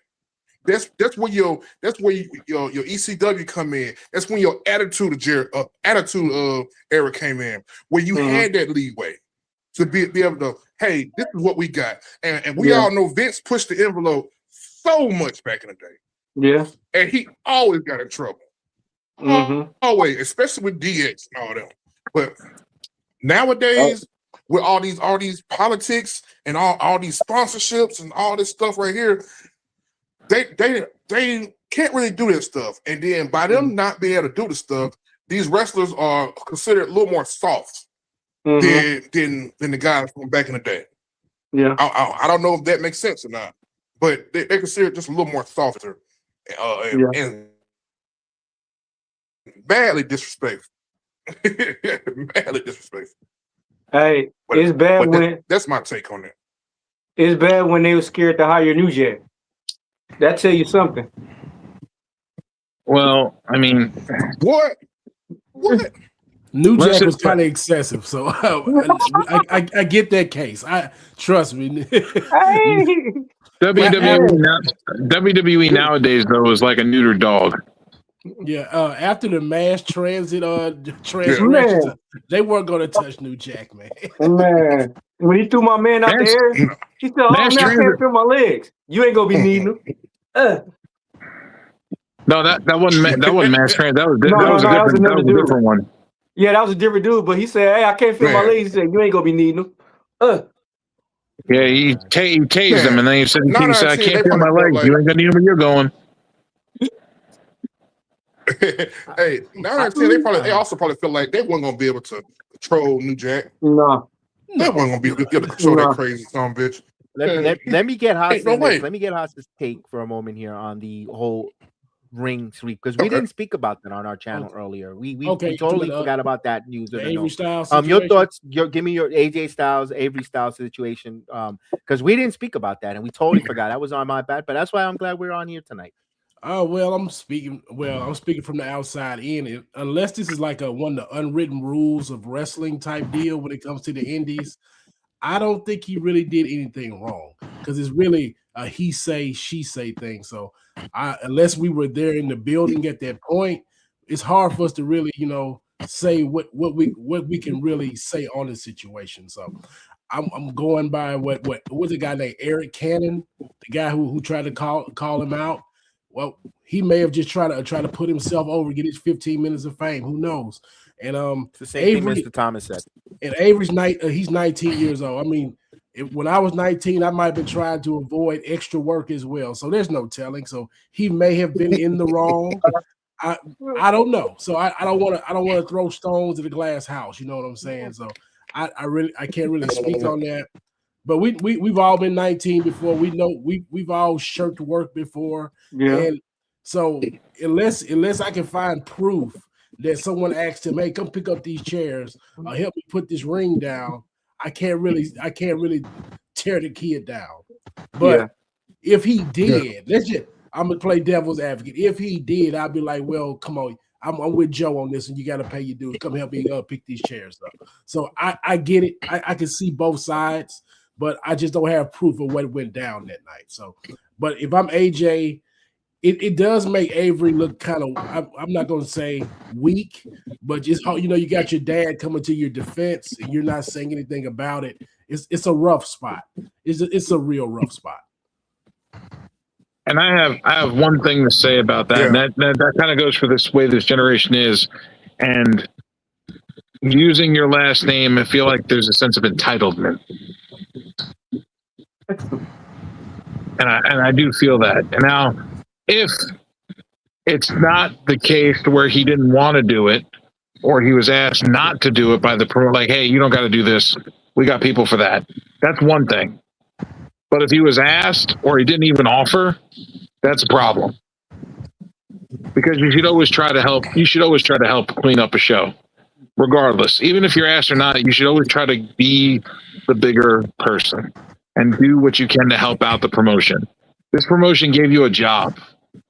They gave you a job. They got you. They got you paid. They got you on the card. Whatever. You should try to help the promotion out as well by cleaning up or putting chairs away.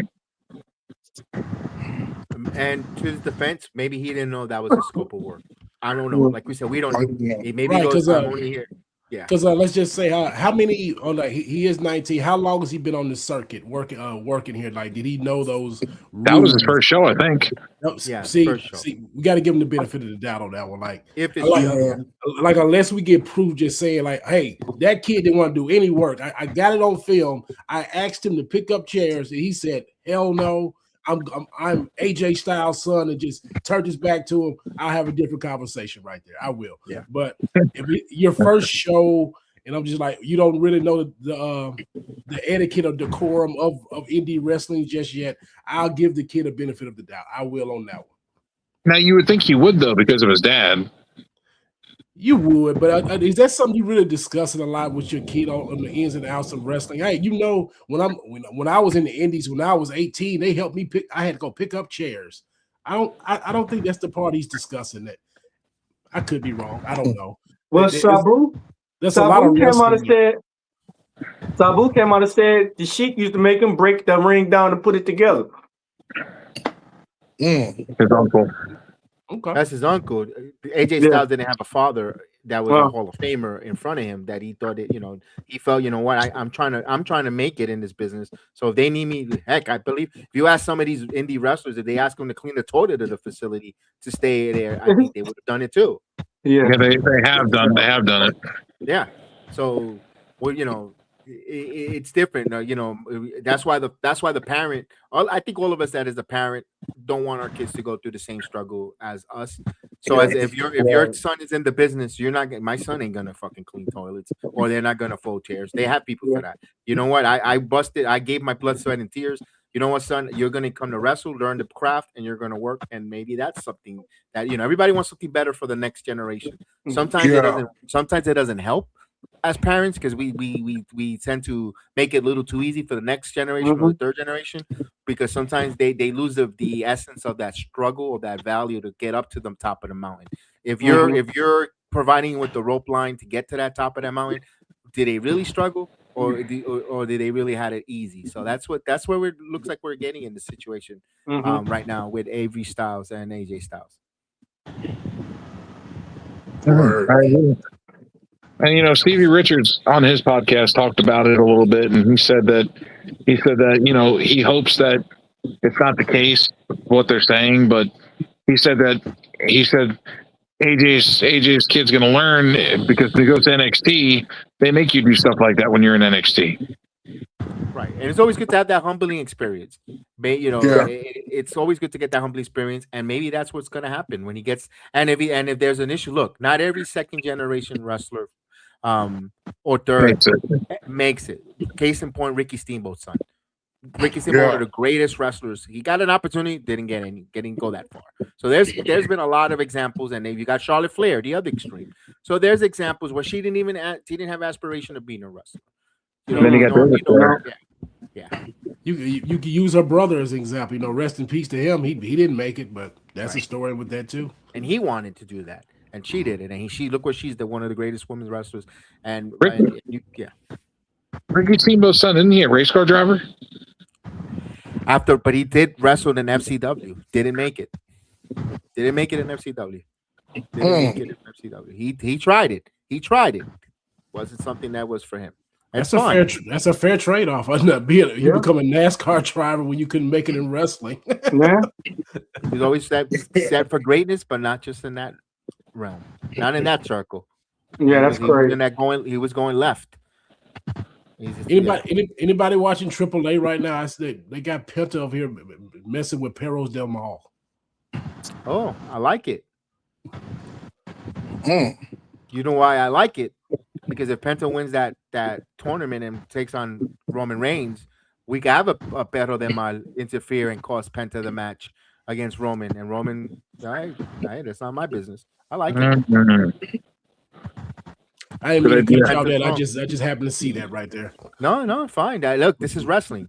We're covering it all, and it's on YouTube. So anyone wants to check it out, you can watch it. I'm gonna watch it tomorrow afternoon after I do the produce the Garden of Thought podcast. I'll take a line on that. MLW is on YouTube as well, isn't it? Yes, it's on you, and it happened at 6:00. You know, of course, they had a good match. They had the Skyscrapers taking on the Good Brothers for the MLW Tag Team Champion. You had Jumbo make his appearance or his debut on MLW. You have some good stuff there. You have LeBron Colbin, LeBron taking wrestling. I believe he was taking on. I forgot the card. I don't remember the card off the top of my head. Look at me covering MLW. Who would have known? Toss. I know Carmelo Hayes made a statement about it. He said Baron Corbin he was going to be the first guy to lose championship belts in 2 different promotions in the same weekend. That would have been hilarious. That would have been hilarious. It would have been. It would have been, but the booking would not allow that to happen. And it brings me to this right now. One of the main topics we got into it a little bit, Haas. One of our topics was the booking, the big difference between the AAA booking and the WWE booking with the talent. We're gonna rehash this a little bit because we have, of course, 2 more new voices. I'm gonna go to Kane. Because we were talking about seeing how we use Dominic Mysterio as a case in point, how he's booked so strong and so over in AAA, and also Ludwig. But then when you get to the main roster or when you come to the United States, their booking is terrible. It's different. What's the issue there? What's the disconnect for you? Politics. It's all politics, man. These brands, they not really. They have AAA. They're not really worried about AAA. So AAA got their leeway to do it how they want to do it for now. For now. And then they probably feel like that Dominic Mysterio is more of a draw for the whole Lucha Libre culture. Okay. You know, the young guy doing this thing. So a lot of people don't like him. Some people do, but they pretty much love him over there. They love him over there. But then you get to the main roster and this man been losing. He been losing. I mean, they don't look good, but I just think it's politics. It's a whole bunch of them. And that's how it always is with WWE. I ain't gonna lie to you. That's how it always is with just politics. Yeah.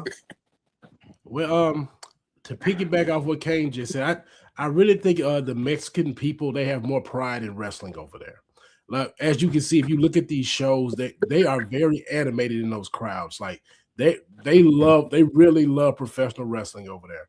And when we get here, it seems like the main roster crowd, especially, they're kind of jaded when they get to the arena. They're like, I love WWE, but I did just pay my mortgage to come see this show.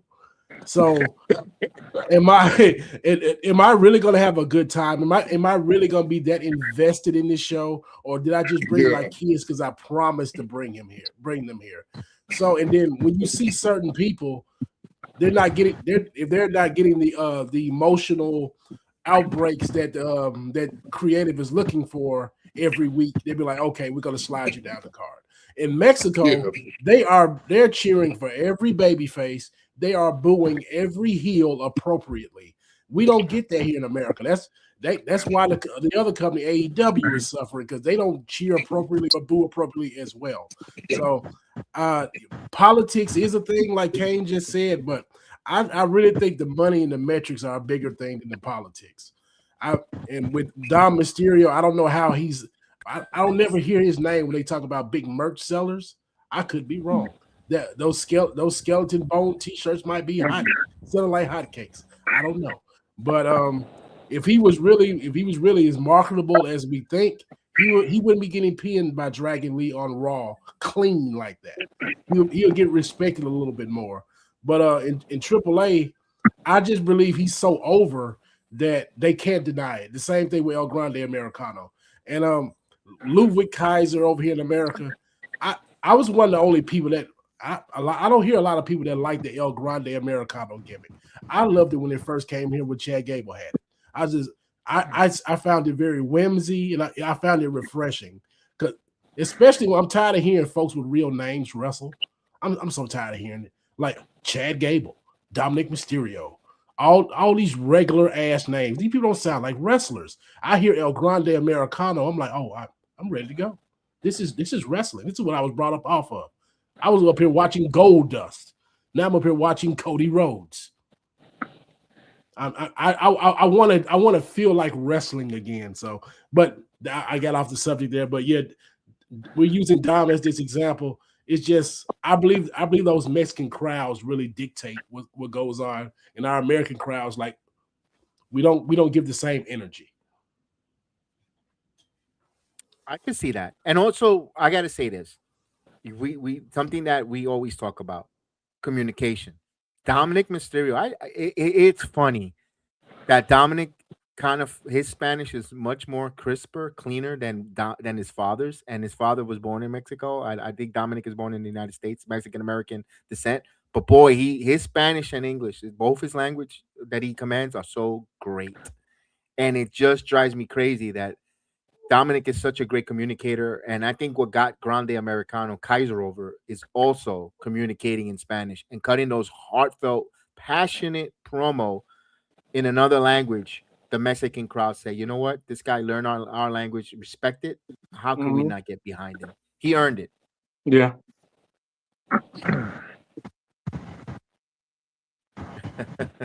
Yeah.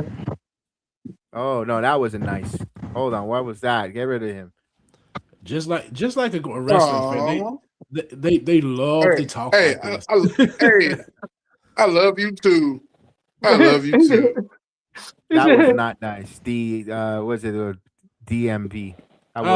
We'll tell his mother to make us some burritos. How about that? Damn, I like burritos. That sounds good right now. While she's bending over. That's right. How about tell her and your wife to make us a taco salad? How about that? Man.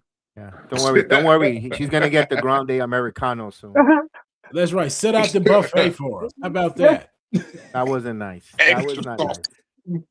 Someone got to get up the dude wipes to clean that one up. Yeah, she'll get the extra crema. The extra crema is coming. Yeah, that was whack. Hey, tell them if you come, you gotta come a little bit harder than that, bro. Yeah, that was whack. I promise you. We'll get the cream cheese out for your old lady. How about that? Yeah. I love trolls. They swear they can roast people. They are like, oh man, oh yeah, you're fatty. Yeah, how about we talk about you? Oh, he ain't got nothing to say now. I go play. You know what? It's Saturday night. Go play with your churrito. Tell his mama he about to have. Right? Tell his mama he about to have a younger little brother. Don't give him that much credit for a talkie. Yeah, right. Yeah, right. Or taquito. Hey, tell him to make sure he have his room. Tell him to make sure he had his room clean when I come over there. Oh damn! Open the door. Stepdaddy's in town. He out there looking like Grim Rames and Baby Boy. Hey, that's what I was gonna do. That's how you'll catch him cooking breakfast. Oh, we're gonna do everything but lick you on the head, partner. Oh my god! But anyway, let's get back into the wrestling rails. Wow! Oh, back from the Triple X to the AAA. That's funny, bro. Oh my goodness! Oh. Hey, my man, he don't need to get back on. We 5 dangerous motherfuckers already. Don't. Friday. Yeah. If you gonna come, man, come harder than that, though. Man. That was big. Pause. We don't need to come any harder. Pause. Pause. Pause. Yeah. I can see that, definitely. No, we leave that for his mama. Wow.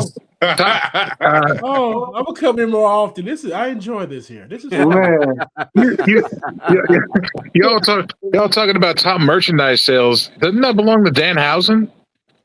Oh, I've been told, Kev, we can make him the undisputed champion. He's really the uncrowned undisputed champion of the WWE.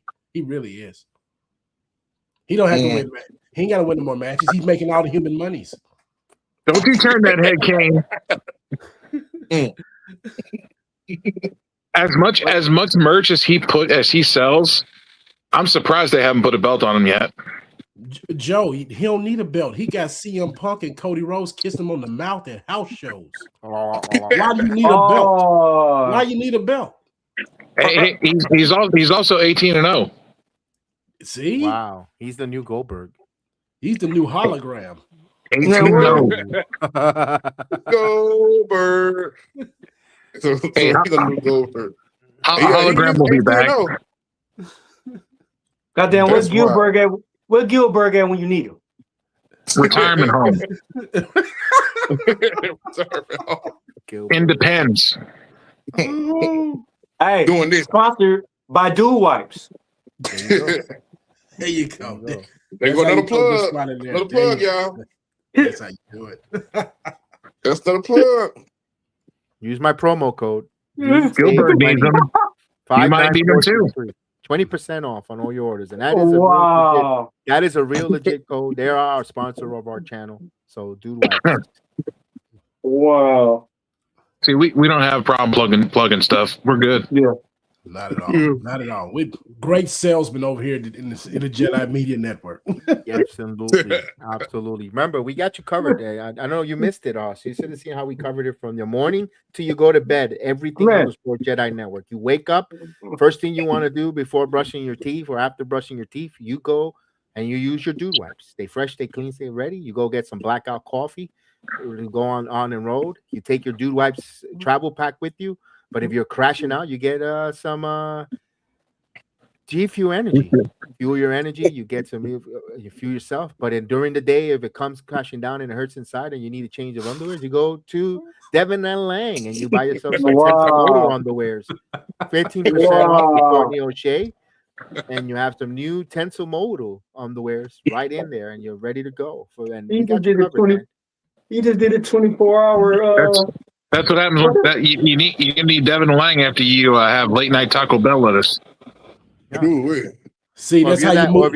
Or if you're Nathan, when he has holes in them, take advantage of them and get some new Tensile Motor underwears. This is how you move units, people. This is a real commercial. If they had ads like this on Monday Night Raw, people would tune in even more. This is how you sell stuff. No, they're too busy putting Fireball emblems on ladders. Yeah, that's right. He's selling you Wingstop. Yeah. Yep. Slim Jim. Slim Jim. Oh, that's what we had. That's what we had in the chat. A little of a Slim Jim there. Or more, or putting Maybelline next to Prime. No, they lost that. They lost that sponsorship because of the referee. The male referee. The male referee was hogging up all the samples and wasn't letting the ladies use the Maybelline. The referee, Dracula.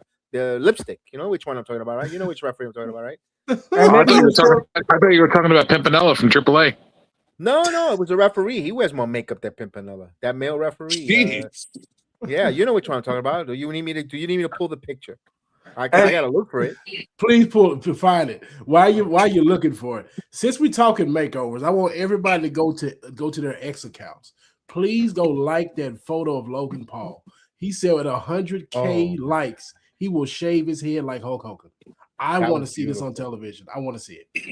I think it'd be tremendous. It'll be this man will do anything for likes. This man's a social media influencer. He'll do it. I buy it. I buy it. All right. Oh well. Guess I'm gonna stop by X tonight. Is he gonna wear the trunks too? Dare him to do it. You think he won't? He'll buy into it. He'll do it. I want to see the elbow pads and all, knee pads, elbow pads, the boots, the trunks, the shade, the ball spot like Hogan. He might put the bandana out. And then he got to start saying. And then he got to start saying "brother" all the time. Austin, what you gonna do? Austin, Maxine's out of packet, brother. Let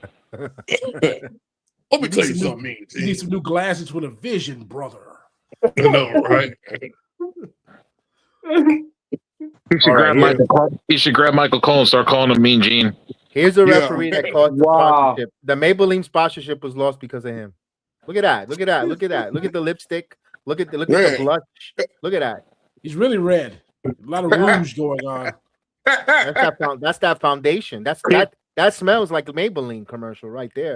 Kids, this is what happens when you do too much cocaine. I support that message. He looks like he just got through with some booger sugar.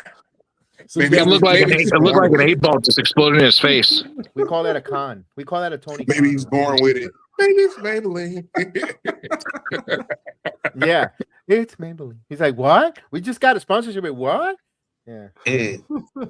Oh, that's what happened. See, that's what happened. That's the face he made after he walked in the bathroom after Otis. Oh damn. Hey, maybe he's selling it though. Maybe he taking it just to sell it. He got to make a little extra money, right? So he a Mary Kay man. That's what you're saying? He don't. He looked like he consumed the product, bro. He looked like he, let me try this here. Let me try this foundation here. He probably does tutorial on some social media. Let me take a powder real quick. Maybe he was going to the offices for extracurricular activities. Wow. Oh. Well, hey. Wow. Patterson ain't around anymore, so I don't know who you're implying. Oh man. Hey, what he do on his leisure time? That's his business. You're right. That's right. That's his business. I think you should leave.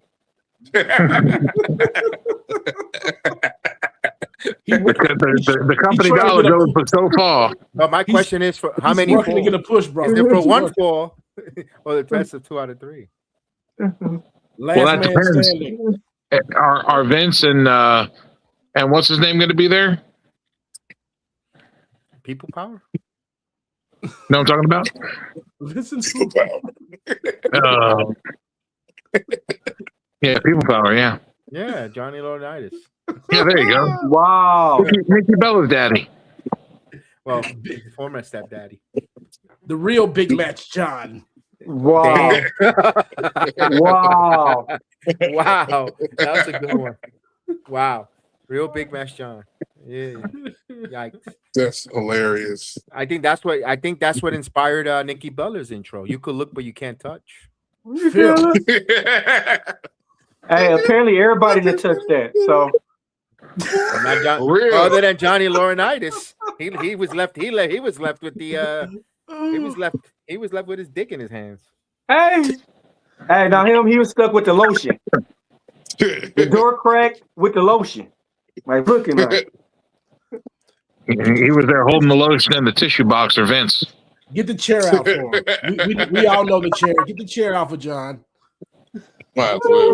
Well, he's used to watching. He was a manager of the War Warriors, so he knows what it is to look at. He the one that came up with the phrase "Raw is war." That's war. Raw is war. You know when the show go off, it's war. Oh, this is good. Sounds like they came up after a gonorrhea outbreak in the McMahon household. Wow. I'm tapping out. Ouch. Wow, I got it from you. That's laying the smackdown. I got it from you. You got it from him. Who'd you get it from? That's not gonna work for me, brother. No, Wow. Horrible. Wow. As we get into the comic stuff, and we're laughing here, let's change a little gears, but we keep the comical. Let's talk about All Elite Wrestling. We gave a lot of WWE a lot of love. Let's get into that All Elite Wrestling. Let me ask you guys around the horn, the build for this big, massive show, All In. How are you guys enjoying this build for it? Is it hitting for you? Are you willing to pay the $39.99 to order the premium live event, the pay-per-view? Or like, God forbid, Swerve hears you say PLE. He gets in his feelings. Joe? I'm willing to pay it because I know that All Elite Wrestling puts on top-notch pay-per-view shows. When they have a pay-per-view show, it's definitely worth the money. So the build is not. We know that the product is going to be good when you watch the live event, but storylines to bring in the casuals, to bring in the folks that are on the fence, are they doing a good job to say I got to buy this, especially with Ola de Calore and Heatwave going on the same time? Are they doing enough adequate job? You're already hooked because you're a fan of the product, but for the non or in the fence, I don't think, and I agree. I don't think that they've done enough. I don't think they've done enough to bring in the casual viewer. They could have done a lot more. I mean, it's bad because you want to bring in the casual viewer because you want to build your numbers, but at the same time, hard, man. You want to be casual wrestling fans like WWE product because it's sports entertainment. When you watch AEW, it's more wrestling. You know what I mean? It's not about sports entertainment. It's more about wrestling.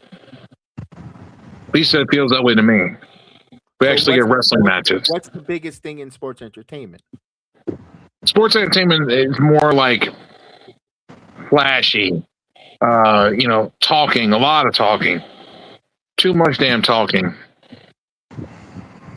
I wanted you to say it's getting you to connect it with the audience. It's storytelling. And you yourself would even be saying the storytelling isn't that great over there either. No, but they're doing it. Just because they're not doing it to our liking, they're not just. This is the problem of disconnect. I'm gonna go right to Haas because he's also does the Dynamite, bro. He's a big AEW fan, and he I'll let him say it. Go ahead, Haas. Go ahead. Your thoughts on that? Well, with the build, the build could be better.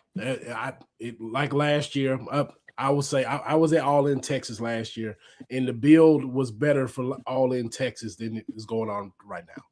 And it just seems like they're only focused on Ospreay and Omega, and everybody else is thrown to the wayside. Like they got Mercedes and Willow doing these little vignettes, and they deserve better. But that could also be Mercedes Moné being left to her own devices, and she's not creative at all. She's leading a build, and she doesn't have a creative bone in her body. She can wrestle, but she's boring. Willow is a good baby face, but she's boring. And they need creative to give them something. And so if I was to grade the build, I'd say 6 out of 10. But the way that they're talking about it every week, you would think it's a 10 out of 10, and it's just not that. But the match card, if you are a diehard wrestling fan, you like this match card, you can't deny the card, but you just want more investment if you are a casual viewer.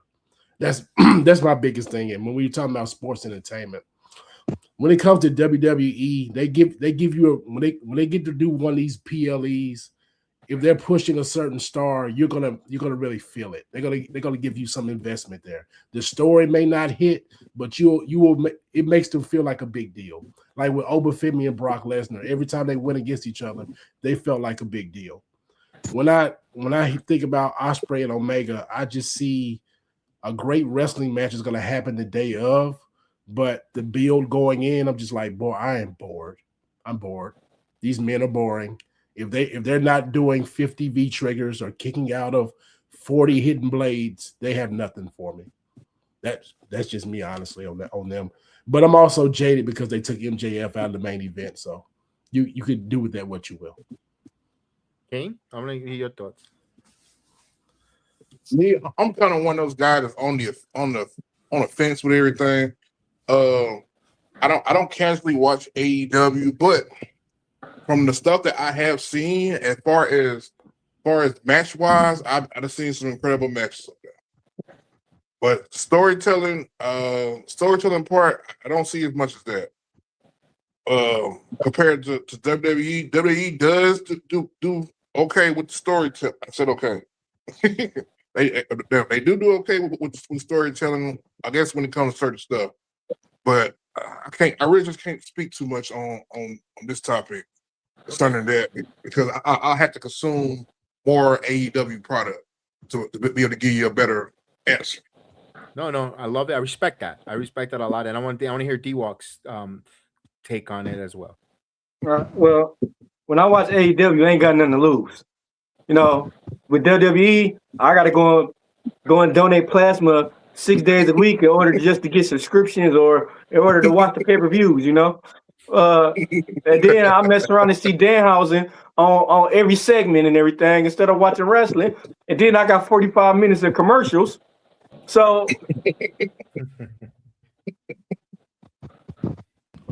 but the question was the build for all. yeah, the build. Yeah. Are they building enough? So are you willing? So okay, you said give plasma, but in order to get the All Elite Wrestling pay-per-view, are you willing to donate sperm? Hey, you get $600 per sperm. That's why why I'm setting the higher. Oh, you teaching me something? I know nothing about that. I mean, I need to get in on that. There's commercials on the radio up to $2,500 a month if you donate sperm on cryogenic clinic. Hey, that's a free one, cryogenic. Make sure you sponsor the Sports Jedi Network because we could just imagine that you wake up in the morning, right, and you go to you get some coffee, blackout coffee. After you drop a dookie, you get dude wipes to clean you up.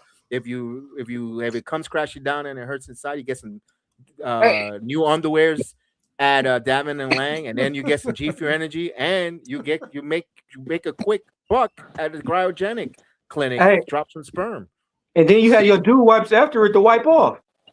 Yeah, when you take your travel size package, you're to win-win situation. Just think about that. We could be, busted open, and WWE Radio wants to be their one-shop stop for all the wrestling entertainment. Just think of the Sports Jedi Network with all the promo codes to save you in everyday life for a male, and we could get that shaving product or Manscaped.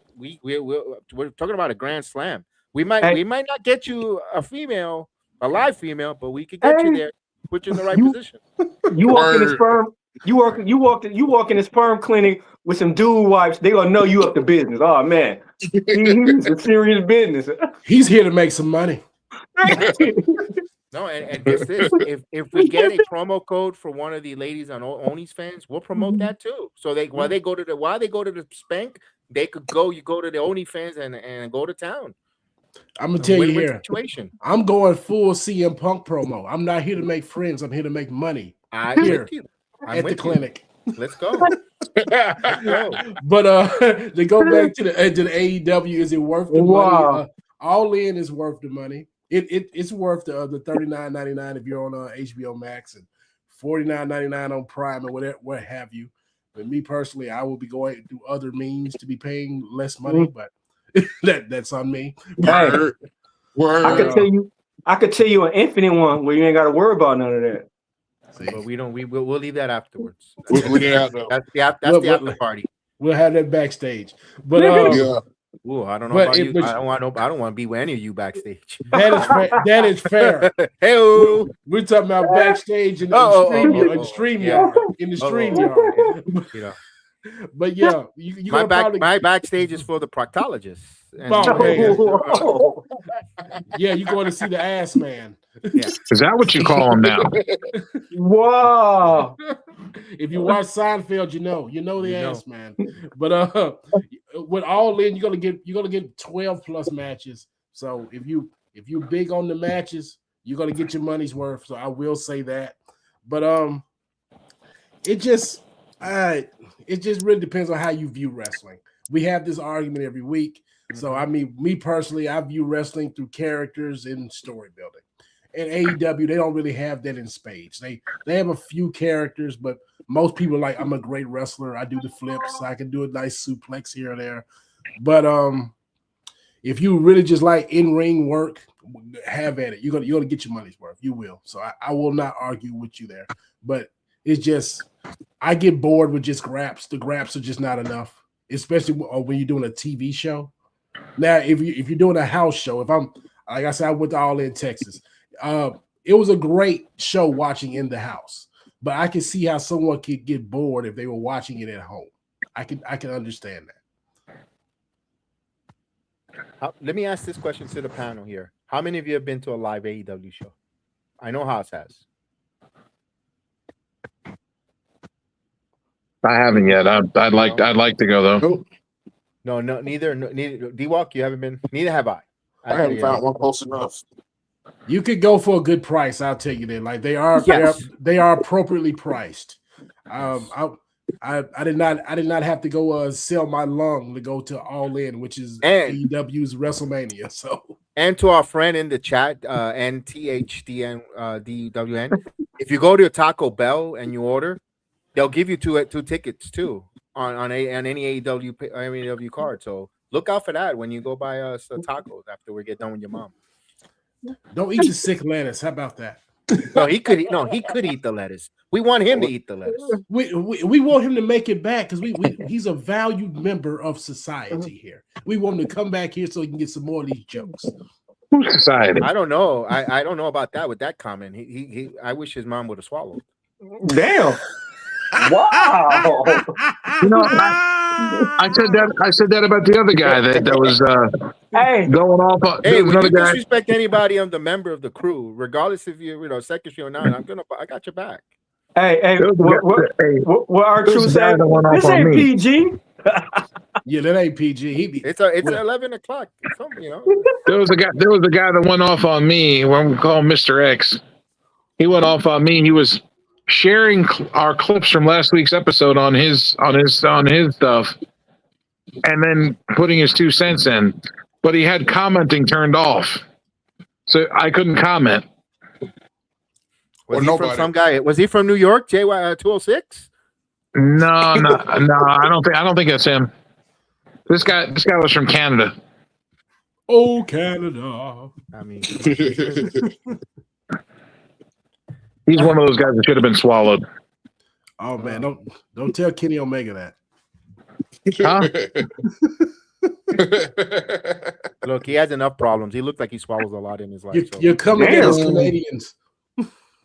I mean, if you suck on a maple tree enough, you know how it is. Oh man, too much syrup. I don't even want to serve no the more. maple god.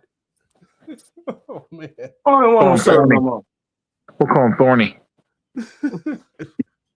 But with AEW next week, I will be watching very intently next week and the week after that because they have 2 weeks left to really get this build up and going for All In. I know they're going to add about 6 more matches, but we just want more investment to be like, okay, we are ready for All In. We're not just going to be anticipating the grabs. We were like, okay, I'm siding with that guy. I'm siding with that girl, like all that. But other than that, let's talk about this damn Continental Cup. I fucking hate it. Let's talk about that. How do y'all feel about it? Joe, I think you're big Again? AEW fan. We're doing it again because they do it every year. The Continental, not the Classic, the Continental It's a Cup. cup. It's a cup. I know, but it's pretty much the same thing. They just put a cup there instead of a title. My beef with it, Joe, is they should have gave this to the ladies. They have enough male jobbers on television every week. Give these women some more time. Give them something to actually wrestle for. Something and to be like, okay, let's give them something to do. Like we give a month to the Continental Classic. Why Right. not give the ladies the cup? Or why not give them a casino gauntlet or a casino battle royal? Have a women's version of the casino battle royal. They had one last year. Athena won. Why don't they got one this year? They probably will. And Tekla might win it because she's not on the card currently. That's bullshit. That's bullshit. At least it's better than the speed built. Having Thekla not on the belt on the card is like not having MJF on the card. Yes. It's no boy. It's no bueno. It's no. No. Bueno. But They should have left Thekla with the belt. I know what they're doing with Willow and Mercedes because that's been a long storytelling build coming to this point. If I'm Tekla, I'm mad at Mercedes right now because she took her catchphrase. Every time I'm looking at Mercedes now, she's calling people dumb bitches. That is Tekla's move. Like, why you doing that? But we just gonna just skirt Tekla off TV so Mercedes can take her catchphrase. It's rude. Do you think we may see Kairi Sane make an appearance? Maybe. Here's me being I don't want to poo-poo it, but why? just why? Because she's not gonna get TV time. She won't. She'll get a nice pop in London and won't be on TV the next week. I think she'll get TV time. Really? Where, But I think, but I want to see. But if she does get TV time, they need to work her angle better, and they need to work her against some really stiff competition right off the bat. Like she needs to go against like Thekla really quickly. No, Kyrie you Sane is asking gonna a go lot. in there and she's gonna take Maya Tits World's title. Man, Maya World's pretty good though. She's actually impressed me a lot. She just needs Of a new course, you see finisher. her finisher. Everybody likes to see her finisher. You got a big cleavage. You call it the Twin Peaks. She should call it the Twin Peaks. But with Kyrie Firewalk with me. saying, but Kyrie saying she'll get a pop in London if this was to happen, and she'll be at ROH the next week. And why? I don't want that for her. I want better. So that's time Beaver Van. So what are you gonna do? What are you gonna do? Have Kyrie Sane defeat Athena? No, why not? Because Maya Word already has the TBS championship. They were grooming her to unseat Athena, but that's not going to happen. I'd have Kyrie Sane on Collision at least. But it's just Tony Khan doesn't know how to, he doesn't know how to book these women appropriately. He's too scatterbrained for it, and that's why I'm scared of seeing new women debut at AEW. He has a lot of good female talent on his roster.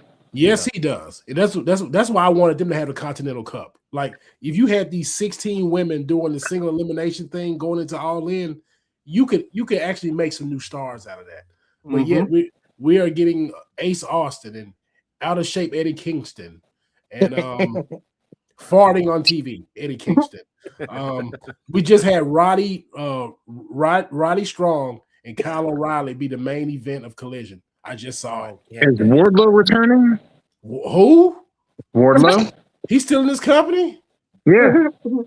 I wish he would. It might be a one-off like Camille was a few months ago. Camille still signed also. Yes, and we haven't seen her since, what was that, Dynasty? She was on the pre-show at Dynasty, I believe. We ain't seen her. Well, that's because they've been doing American Gladiators. Is that live or is that taped? I thought they already taped that. It's on Prime. I don't know. I think it's taped though. Okay, well, they should be on television, man. They should be on TV. Like, I don't know what Tony Khan. I don't know why he has these vendettas with certain wrestlers. Say they with Britt Baker. Like, put her on TV. It would be great for her to come back with that Rebel episode in September. That'd be great. Yes. That'd be a great spot for her to come back. Will she? No, Maybe. If she don't come back, she's never coming back for that episode. I don't think she's coming back at all. I mean, I think she's just gonna sit there to her contract.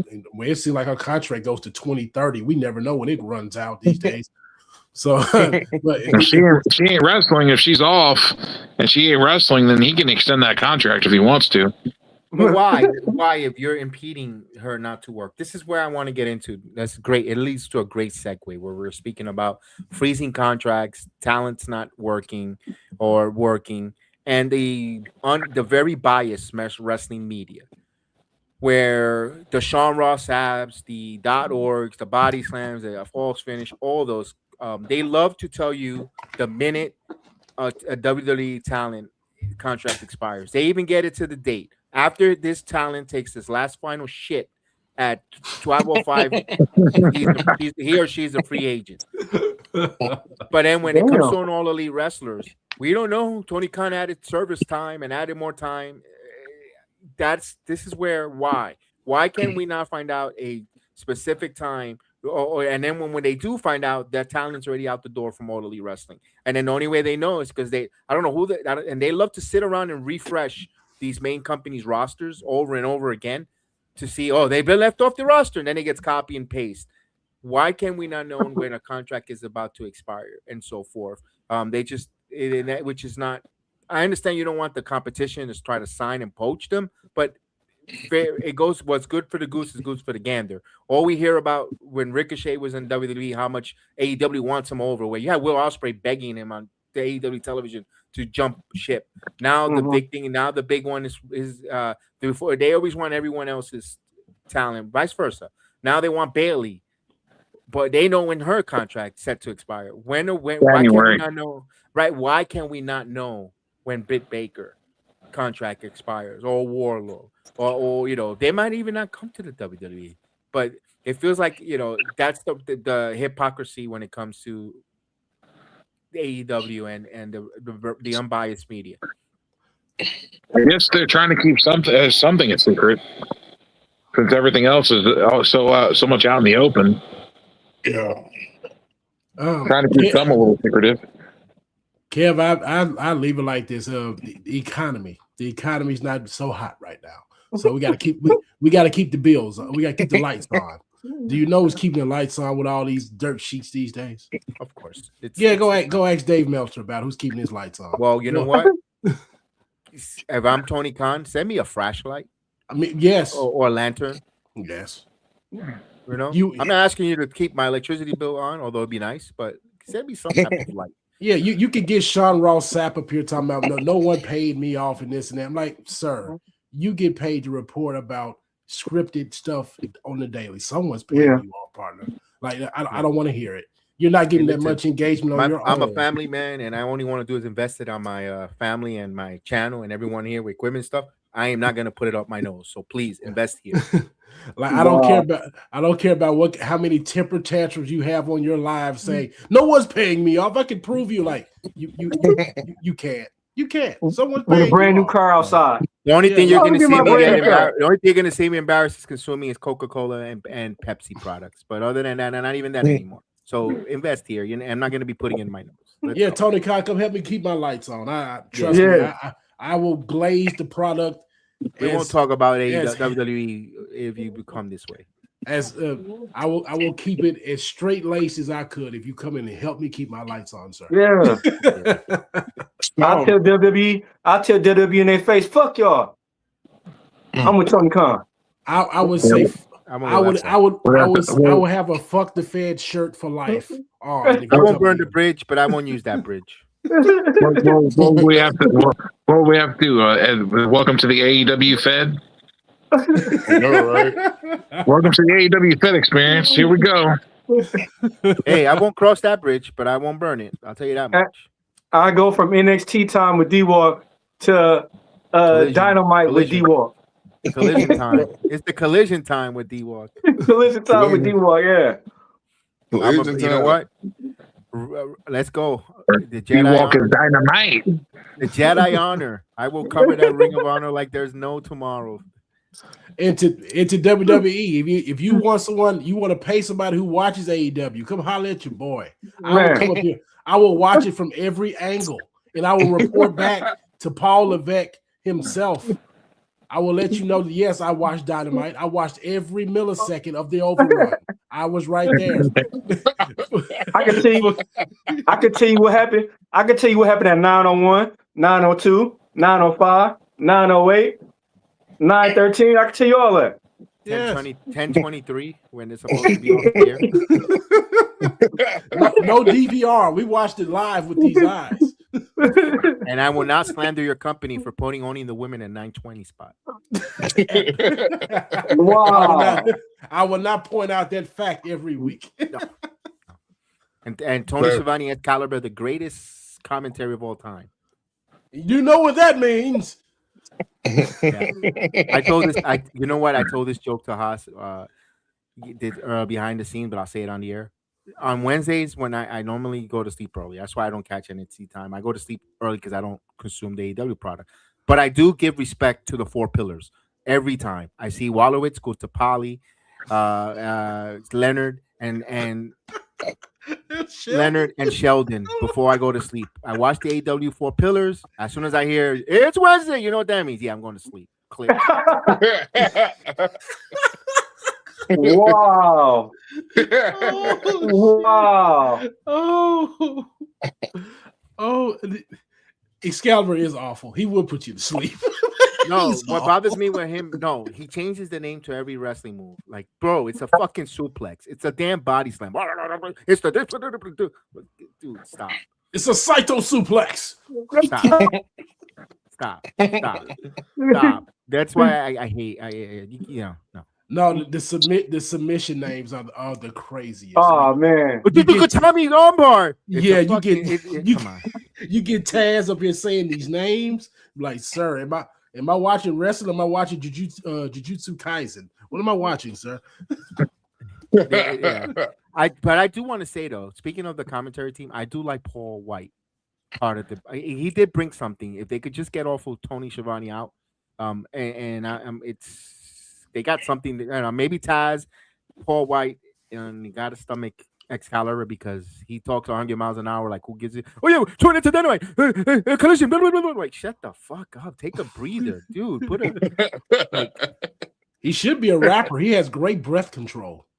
A rapper. He should be an engineer. 75, 25 years. 21. So, if I would say that if Bryan Danielson didn't have neck issues, I would settle on him weekly. But him and Taz have their injuries, so you can't have them weekly. But Paul White he's refreshing now. Will I get tired of him in a few months from now? We'll talk about that when that happens. But he's fine on TV right now. He is. It doesn't seem to hurt his neck when he's there in the office with Tony Khan. Oh damn! Wow! Wow! No! Hell no! He get his neck exercises. Oh man, the neck bridges. Oh, that's what Will Ospreay learned from the Death Riders. His neck bridges. Oh, my God. What? Boy, that's hilarious. So he wasn't focusing on that in those vignettes. Y'all saw it. You if you watch AEW right when he joined the Death Riders, you saw those exercises. The neck bridges he was doing when he had his arms crossed. Yes, getting ready for the death ground, in the words of John Moxley. I don't think that's PG. It ain't truth. It ain't. Hey man, he's just learning when he goes running to the feds. Hey, speaking of AEW, what do y'all think about Sheamus joining AEW and aligning himself with the Death Riders? Ooh, shit. They take him and Claudio taking every single tag team belt. I could see that. I would be pissed. I'd be pissed beyond belief if it were to happen. Because that means you are taking another young wrestler off TV to put old Sheamus on TV. Like AEW, like that's no disrespect to Sheamus. Sheamus is a very good wrestler. He's a Hall of Famer in the WWE. It's the fact is we cannot be taking TV time from people who've been putting in the time at AEW already, because you don't have that much time on TV. You don't. So if you put Sheamus on TV, you are taking TV time away from Kevin Knight. You're taking TV time away from Kyle Fletcher. You're taking TV time away from Jay White. Guys who came into AEW. Nick Wayne. We could use any homegrown talent. Speedball Mike Bailey. You are taking time away from these guys to give it to the Fed guys, the guys that people slander at AEW every week. But like we were talking about Bailey.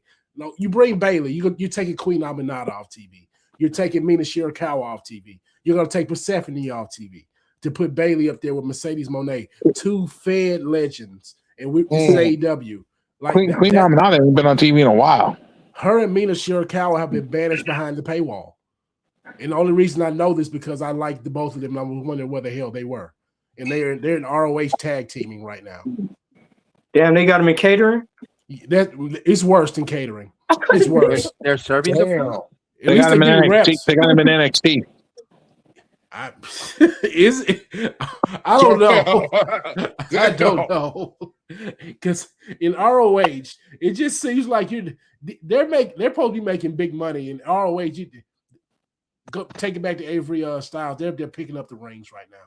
Damn, they're picking up the ring. Invisible Man, I think he said him and the Invisible Woman are going to be going to the ROH show in Philly. Good. Man, that makes it. They're gonna be there with all 50 other people. Hey, you got it. ROH has some good talent. Wow, they do. The fact is, AEW has too much talent, and again, I don't want people to get fired, but it's getting to be that time for the chopping block to happen. I do like the fact they've been giving Blake Christian more time.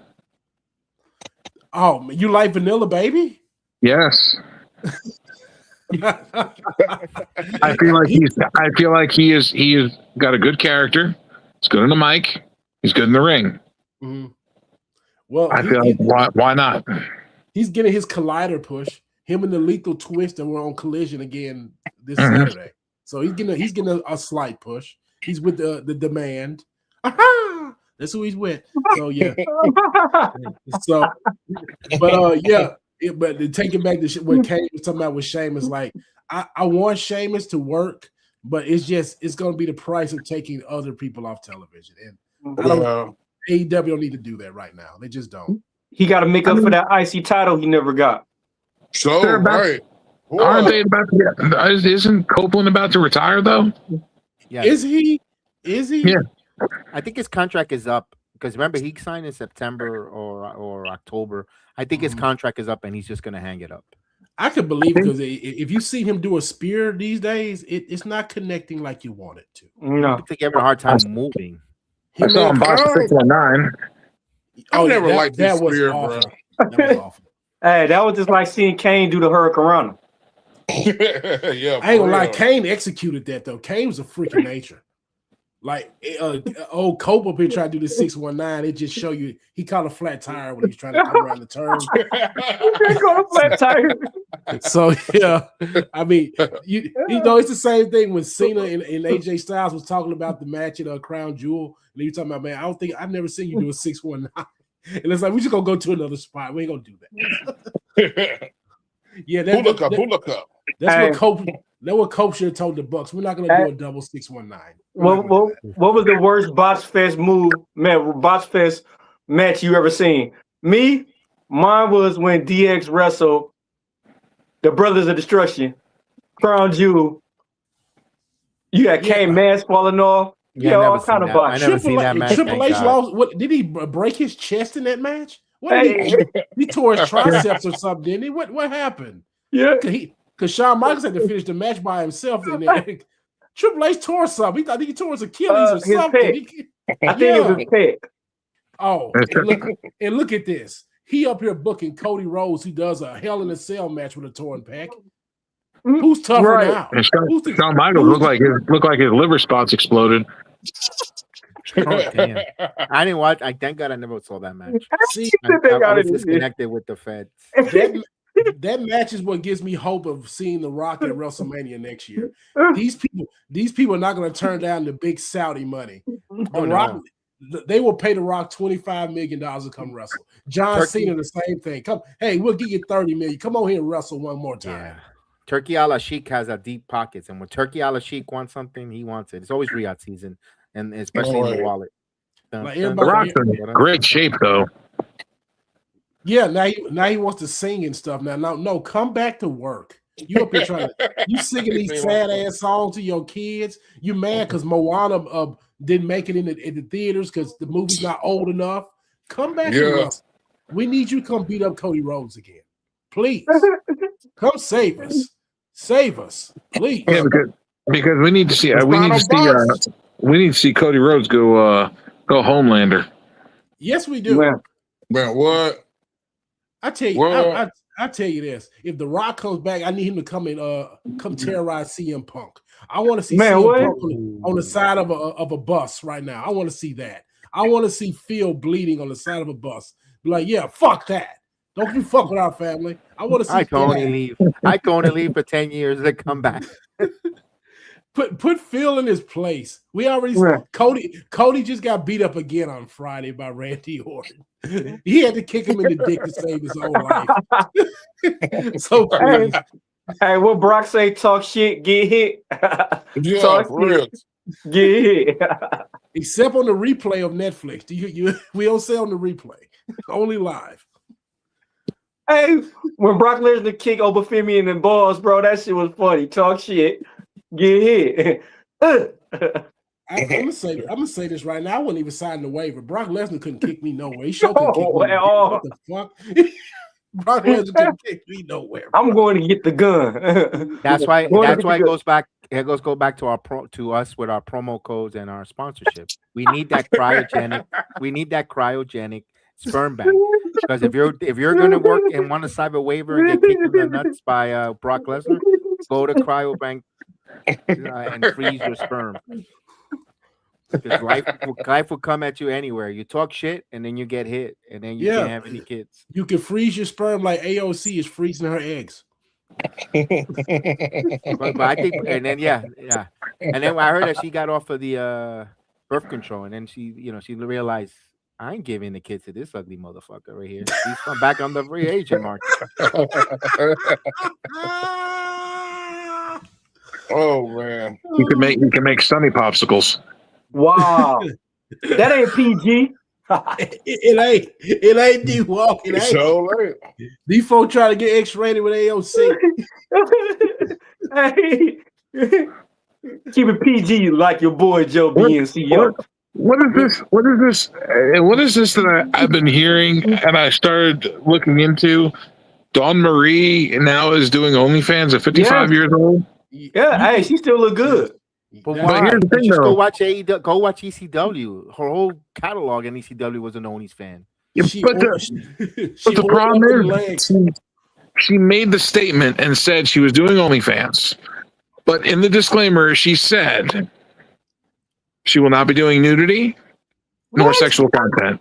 But then Man. again, go watch her roll around with Francine in the ECW. You see all their little small clutter all across the 2300 arena. Right. Or you can go watch the mud wrestling match she had with Tori Wilson. There you go. Bruh. Her I shit ain't probably gonna look lie. like chewed up bologna now. Bruh, I ain't gonna lie. If I subscribe to your OnlyFans, I want to see some titties. Yeah. Yeah. Tell them, Kane. You tell them. I want to see some titties. She Yeah. Beat wanna- around the she bush. wanna You model- tell them. She want to model a dress? You want to model some clothes? Girl, I want to see some titties. By the way, Hold did you see, speaking of that, Kane, did you see Yeah. TNA? And to me, he is the fan of the week. Oh. I'm going to change the product for the moment here. This guy is the fan of the week, in my opinion. And I said this here, and I'm going to emphasize him because this is the last time I'm going to use him. He's an inspector. And look at this. They put him on the titty inspector. Look at this shirt. He was on TNA television with that shirt on. You gotta shout him out. That guy at You TNA, damn right, he's the world champion. the world champion, baby. He's over there. Hey, can't be mad at that, man. No, I can't be mad at him, player. Can't be mad at that. But yeah, if Dawn Marie is going to try to take some of Elena Black subscribers or Ash by Elegant subscribers, she got to do better. She can't be Or Mandy Rose. Yeah, or Mandy, or Paige Van Zant. See, Mandy Rose is Hall of Fame. You're not taking none of hers. Nah, Paige Van Zant's another one. Mm-hmm. You know. Yeah. And they show they taking Sophie Rain's reign. So Dawn Marie got to do a little better. She got to do a little better. Got to come harder than that. Pause. Well, I know somebody will be. That subscriber count. Hey, yeah, that one dude tried to get on Kane. He gonna be on there. He signed a full year membership with him. That's why we ain't heard back from him. What does it cost? What does it cost, Joe? I did not know. I just know that she was doing it. I believe it was. I know that it was probably $20 at least. Oh hell no, that's too much. Oh no, I ain't paying that much. I ain't paying that much. Not to see no TV. That shit better be 89 cents. 89 cents. This could be free, and you're not showing nothing. That's extremely expensive for the Extreme Queen there. Man, I want to tell us. So she might well keep that thing to herself. For $20 a month, She's gonna be on a plane with her crystals.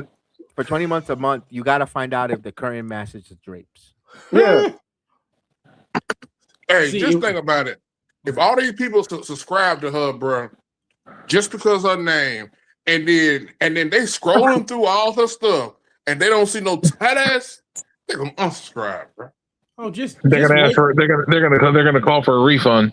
Man, just wait till somebody Trish say she on there. Just wait. Somebody one already. Hey, call and report my stolen card. My credit card stolen. Says somebody using my credit card. For real. But that's the problem. He's going to cancel all the other ladies there. Look, I'll tell you one thing. Again, if you're going to get an OnlyFans, if you're going to support Elena Black, Selena De La Renta, or like you mentioned, Paige and so forth. But look, if you guys want us to promote it, we're willing to promote, ladies. You want the Gooners to spend for your OnlyFans? Give us a promo code. You know it's coming from us. We definitely would love to put that on the Sports Jedi Network. Sponsor OnlyFans. Get your promo code and save. And then after we finish, we got dude wipes. Of course, keep you go. fresh, clean. See, D-Wall gets it. He gets it. The original reason dude wipes were created, probably.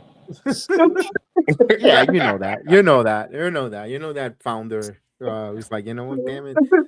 If you want the Gooners to take you to the X Division, come to the Jedi Media Network. We will sit up here and we will serve the OnlyFans with a promo code. Man, wait. President of the X Division.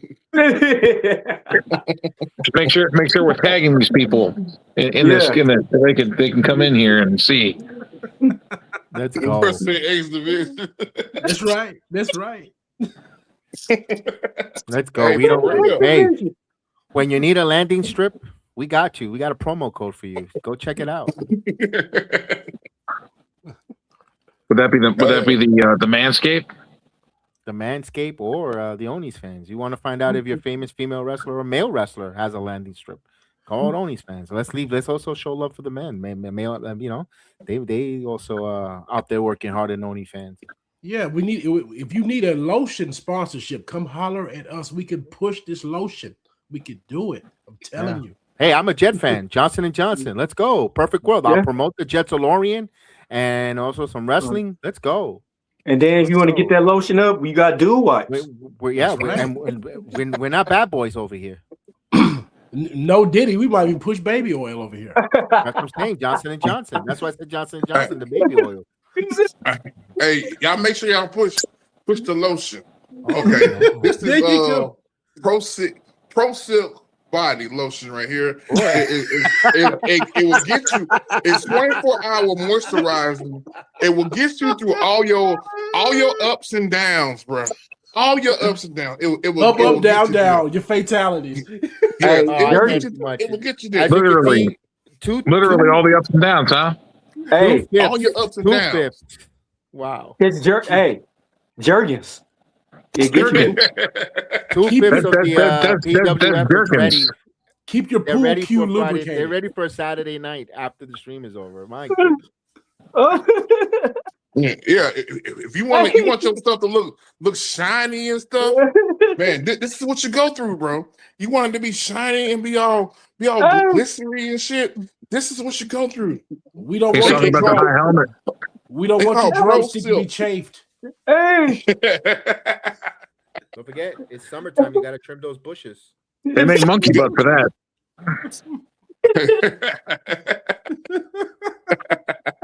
You want to be ahead of the curve. Make sure. Wow. You don't want to get you don't want to chafe now. You want to use some anti-monkey butt before you go out there in that summer heat. You got to protect yourself from all that friction. Exactly. All that friction. Yeah. Especially if you're using some of that special Jerkins lotion. Right. It never get dry. Out there. It never get dry. For the people out there, this is your one-stop shop. Yeah. We have a variety of items. Man. And you get a percentage off by using the promo code. Yes. Keep your pickle moist. Keep it moist. You gonna keep your pickle moist. We're gonna also use the dude wipes. The dude wipes are good, bro. They're good for multiple things. They gonna keep you silky and white. And then you get your coffee. Blackout coffee. You know, your early morning thing going on, bro. Sometimes you want to have that coffee before you do any of that. I'm always ready. Yeah. Now you might need it before and after, but hey, you got it though. And you got it for cheaper. You got it from cheaper. Hey, if you go to the store, they're gonna charge you one price. But if you come to this network, it's gonna be cheaper. Sorry, I'm gonna use that promo code tomorrow. I'm gonna go get me some more. Oh, we try to keep you from making late night trips to the bodega. come right here to the sports media. The Jedi sports media. We'll wind up at the 7-Eleven at midnight. This Jergens give you 48 hours of moisture. Wow. If you want to save your relationship, we got the products here for you. Hey, and after that moisture go out, after 48 hours, get some dew wipes. Yeah. You need a shower, man. Soap and water. And what these people don't realize, pretty soon we'll be having Blue Chew on here. Man, what? Blue Chew. We're gonna have Blue Chew, bro. And guess what? For those nights, whoever. Now you know you've been giving lame wood, mediocre mid wood all this time. But you want to throw out? Not lame. Lame wood or the booking. Oh, the booking is lame. We're gonna make sure you book to the top. But if you want to show out one night, you want to. You want that PS5, bro. You want that PS5? Man, get your Blue Chew. Hey. Why do I feel like a honey pack and Hennessy commercial coming on? Yeah. Bruh. Hey. You gonna take her through the mattress. Hey. Through the mattress. Hey. Listen, Chris Brown already made the song. It is camping season. It is camping season. Make sure you have your tent up. He said if your noodles stay wet, try Blue Chew. Oh man. Oh, this is a all you need is Blue Chew in 15 minutes. Now you're gonna have to sit there and try to you know what I'm saying, bullshit around for 15 minutes. But once that motherfucker kick in, it's in there. No, okay. It's like a John Moxley match. We need an AEW main event. We need 45 minutes. We need. It sound like Val Venus trying to sell himself right now. They said if your noodle, what is that, man? If your noodle hanging like this, get a Blue Chew. Oh man, Blue Chew. Now if that don't work, then you go to the honey pack and Hennessy. If you want your wood strong like Dave Meltzer watching Tokyo Dome wrestling, come buy your Blue Chew here. I love this. Look at this. Look at that. All these ideas on live stream. Yeah, right. Hey, your stuff gonna be strong. You're gonna be knocking over shit on your table and shit. Man, I'm telling you, you have to get that product. You're gonna knock over every drink you got on the table. You'll be the new legendary man on WhatsApp.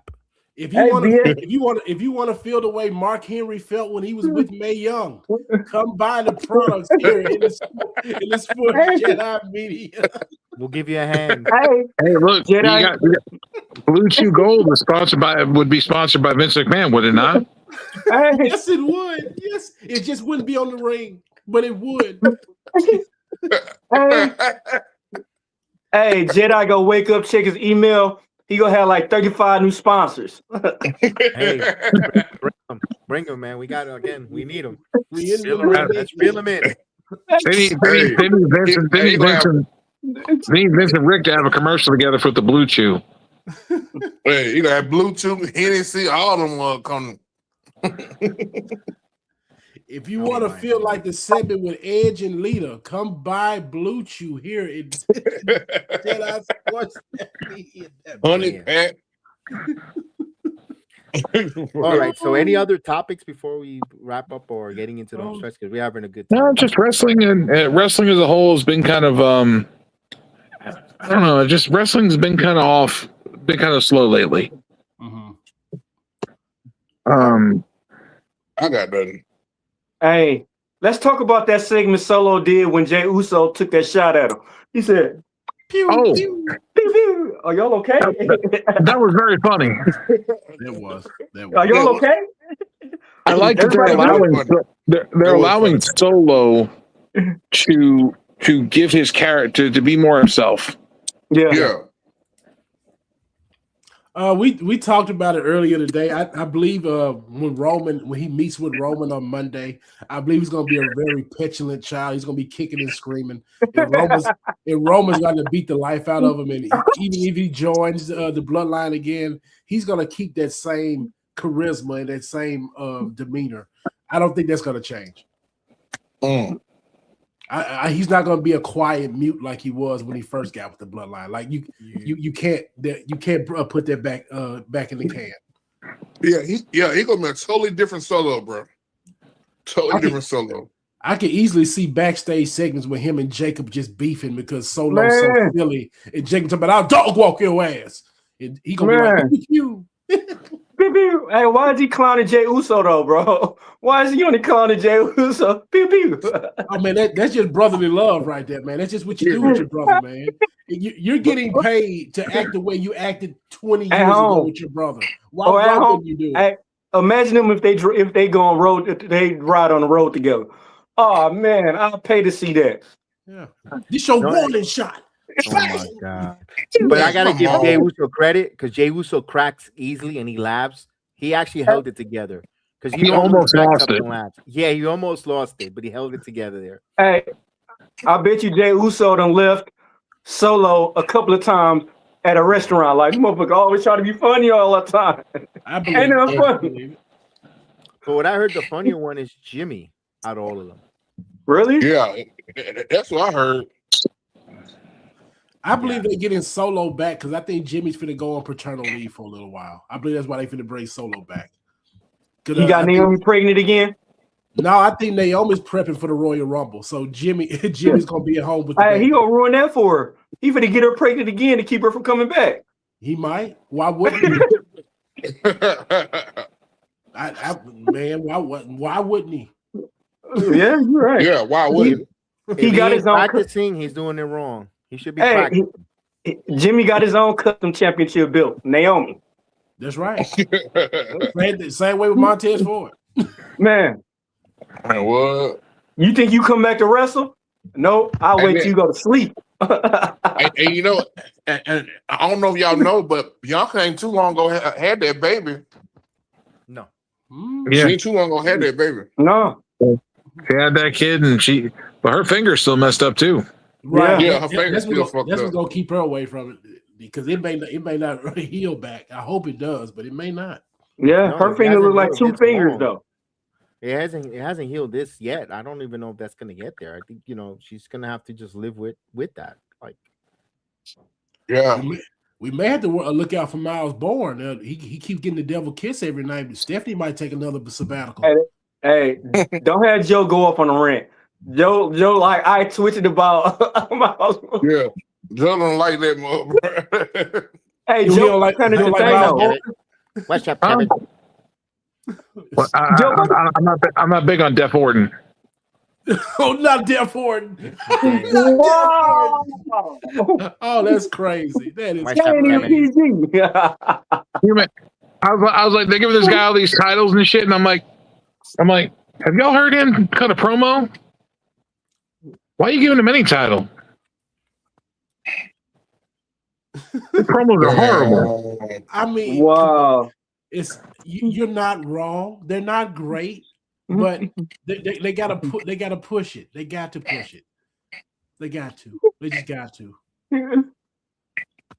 If they don't, they're gonna say the WWE is discriminating. They got to push them. Hey, as soon as you said Miles Bourne, the whole energy changed. You don't want no beef with the ADA. You don't want no beef with the American Disabled Act.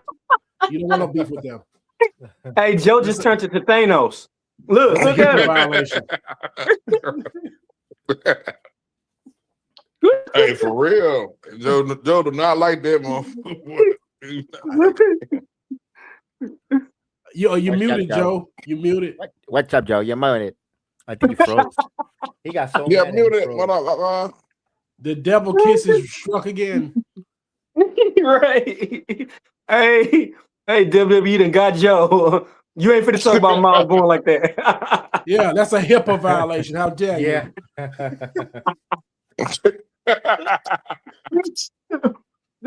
Dang. He got blank man attacked him. Blank man. Not blank. No, handicap man. Blank man from The Living Color. Yeah. Handyman. Do not underestimate the powers of the handicap. Hey, look, they said you done talked about Javon Evans. We let that slide. You ain't finna talk about Miles Bourne. Yeah, hey, Joe been getting damn Javon Evans, boy. How y'all feeling that Liv Morgan is engaged? How you feel about that? She engaged? Yes. Yeah, she put out a rock. Yeah. It only been 2 weeks. It don't take that long. Damn. She's trouble. That's right. She got that snapper, I heard. That's why it don't take that long. Dirty Dom will get jealous. Hey, he got a whole Joe, wife. you're muted. We can't hear you, Joe. He got a whole wife. He can't be too damn messed up about it. So is Maxine Dupree. We seeing what's happening with her. Man. Oh yeah. You know Austin Theory, the way he grabs and all that. You know, in the back, he's like, he'd be sniffing. I wouldn't doubt it. I went online and stuff, and then they went as far as saying that Austin Theory was part of the LGBT elemental P. Wow, the Alphabet Warriors. Yeah. I could see him modeling for him. I don't think he's part of that situation, but I could easily see him making some money on the side modeling for him. Yeah, they went as far as saying that, bro. Wow. Well, I'll say this. Maxine better keep going hard. Yeah.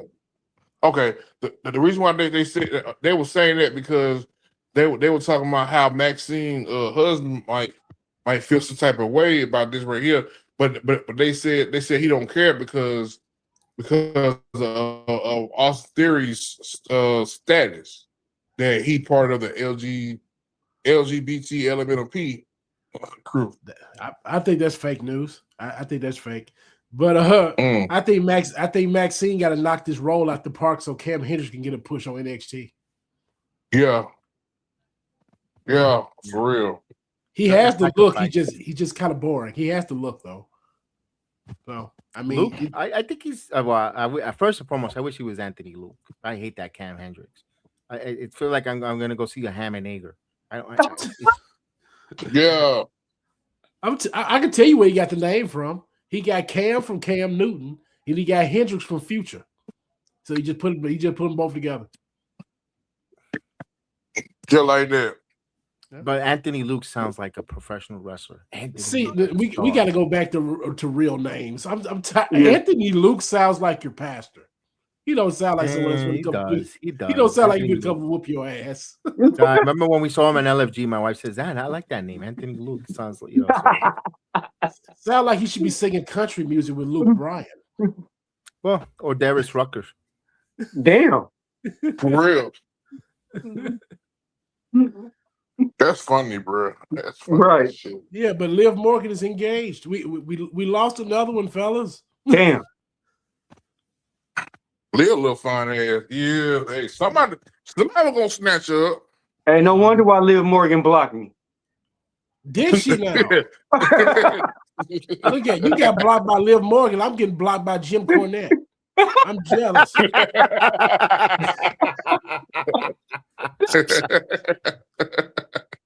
Yeah, I get blocked by Jim Cornette because I call CM Punk a capitalist. He gets mad at me for saying that. Damn. Like, what did I say wrong, Jim? Hey, brother. Hey, D-Walk be in them motherfucking DMs. He be in them DMs. I'm trying to get somebody pregnant. Oh man. Hey. Now he was talking about screwing up Nikita Lyons' life. Hey, man, that's a fine woman. I'm poking 65 holes in the rubber. Mercy. Hey Joe, I think you're still muted, brother. We can't hear you, Joe. I think you're still muted. Yeah, they got you, Joe. They got you. Just admit it. Just put your hands in the air like they got you. They say something. They zapped you, brother. No, can't hear you, pal. You're muted. You're muted. Check your microphone connection. Hey, they got Joe in timeout. They got him timeout. I told you don't want no beef with the ADA, man. You don't want no beef. Nope. See, you was cool until you start talking about Miles Bourne. Yeah. Yeah. Hey, gonna work for everything me, was brother. cool. Yeah. That ain't gonna work for me, brother. Oh man, Hey, everything was cool with Joe. Joe was talking about everybody he wanted. They said, "All right, buddy, you crossed the line now. Get him." I'm gonna tell you this: you going after Liv Morgan. I'm going after the losing weight Nia Jax. That's who I want. Give me Nia Jax right now. I'll take her down through there. You know what? Sure. I'll take Rico Rodriguez. Girl. You can't Nia take. You're not Jax? even saying her name right, man. She ain't gonna have that. She got you ready to have Raquel. Hey, Raquel. hey, Nia Jax. Hey, you probably have some fun with her, bro.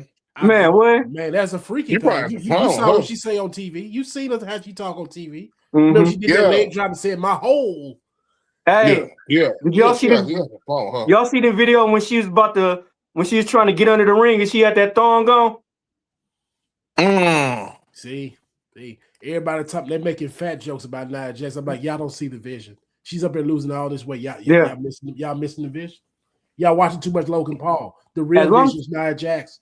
As long as she don't start looking like The Rock. She started looking like The Rock. She does a little bit though. Every time I it's like yeah, like Hey, imagine her with muscles though. Imagine if she get muscles. It's the big forehead. We like big No. women. Imagine that No. she got muscles just as much as Jordan Grace. Man, why you ruined the photo, man? You ruined Man, it. hey, yeah, bro. You fucked all that shit up. You ruined it. Steve Walk, you ruined it. I'm gonna tell Jonathan Gresham on you for talking like that. You ruined it. I want Jordan Grace on my TV though. I want her on TV. I want her to work. Oh man. Hey, we sure ain't been seeing that much of her. No, Joe says that she's not renewing her contract. Joe has where did you hear it? Joe, hopefully your microphone works. Hey, Joe suspended for another week. You're off. Damn. Joe has been muted. I don't know what Joe they in did the to you, doghouse. Joe. What Say the it ain't hell so, happened to Joe. you? Say it ain't They got so. Joe in the doghouse. Check in your settings when you go to the microphone. You probably have the wrong microphone settings. Check the microphone settings on the StreamYard. On the circle next to the orange, next to the person with the plus, there's a spigot wheel there. That's the settings. Go to the audio and start talking, and it shows you when you see the that means we can hear you, but we're not hearing you right now. Hey, WWE made an example out of Joe. They said anybody could get it. Man, they treating Joe like reaction videos. They're getting you up out of here. Mommy, Dad, I'm gonna get you right back, Crown. Man, hey, they said anybody can get it, even the dog. I may be deaf, but you're muted. Damn. Damn. Like Florida Evans. Damn. Where's Ron Simmons with the damn? Damn, bro, that's funny as shit. That's so funny. Joe is like, I can't get on. I can't get free my man Joe. Free his mic. Free his mic. Joe. Hey, can we see that one song? It might be a good thing they cutting off Joe mic. Hey, can we see that one song? Right. He goes, it's not like Miles could hear me anyway. Hey, they got me locked up. Come get me out. They won't Put the let value up. Concert music. Turn man, me for up. real. Oh, Hey. man, what they do with guy Joe bad? They do. Hey, now they know. Hey, now Joe know what it feel like to be black. Damn. Damn, D-Long. Damn. Oh shit. Damn. Free Joe. Say it ain't so. Free him. Free. Hey, Joe. Hey, look at him. Hey. And the funny part about it, he can hear all this shit, but can't say a goddamn thing. Hey. Ain't nothing. Hey, Joe better get a piece of paper and type and write, "I'm sorry, Miles Bourne," and put it up to the screen. All caps. That he could see. So That's funny, attention bro. NXT.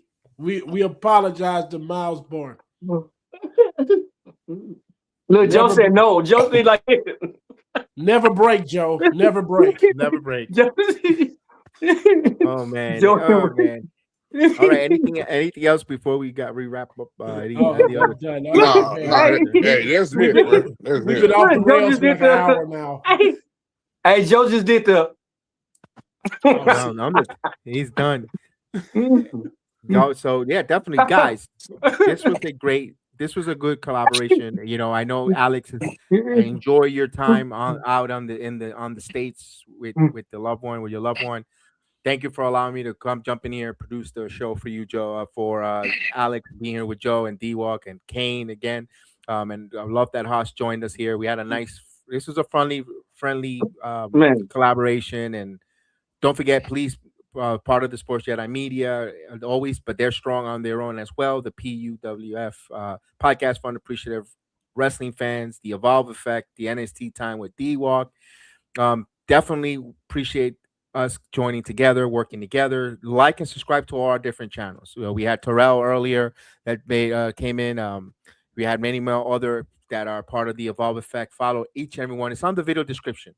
You can follow the group, the podcast of unappreciative wrestling fans. Follow, subscribe, check them out on X. You can follow us as well as Sports Jedi Media, at Filthy Haas on X. Let's grow this together because there's a lot of division in professional wrestling. We don't need that. We're going to be as strong as we are united, bounding one another. I already know Joe and D-Walk for 4 years, guys, or close to that, and yeah. And it's been, we love join, and we love that as well. As you know, I know we didn't see him here, Miffid Nation. I love having a talk with Krishan. I love, he's one of those guys that I enjoy streaming with him. I always think of him when I see the PWF. I met through here, and awesome guys. These guys are good guys, and let's go, let's grow it. We don't know that people watch the Evolve Effect. You guys are going to continue to do more and great things. This is just a Saturday night talk amongst wrestling fans, and don't get in your feelings if something offended you. It's all in good fun and good spirit. Be adult. Let's be adult. Have an open mind. Kane, I'm gonna give it around to everyone to say their final thought. Where can they find you? They can find me on Kane Destroyer on everything. Kane Destroyer everything. Linktree Kane Destroyer. There you go. D-Walk. We don't know your I think Joe want to be. I think Joe want to be his translator too.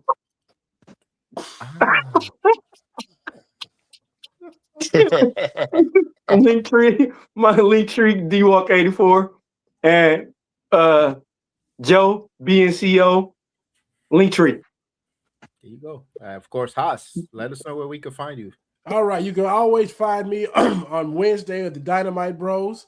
Here at the Jedi Sports Jedi Nation, and you can also find me on Saturdays with Kev and Chris. We do Let's Talk Wrestling. So you can always find us here in the Sports Jedi Media, and find me at the Filthy House. We right here, man. We're gonna have fun. We're gonna talk wrestling. We're not gonna ridicule you for your opinions. We might talk a little shop. We might even disagree, but guess what? We're gonna bring it back. It's all love. Because we all love wrestling. So don't think we will not respect you here. We love you here. We want you to be here. And also, wash your ass every day. Move your body every day. It's going to make you some money every day. I'm done, Kevin. Here we go. Hey, again, thank you, Alex. Please follow Rico Reactions. I would definitely love to see his adventures out where he's on the main states and he had a good one. You see on his socials, he had pizza and a cheesesteak. So follow Rico Reactions on all the social media platforms.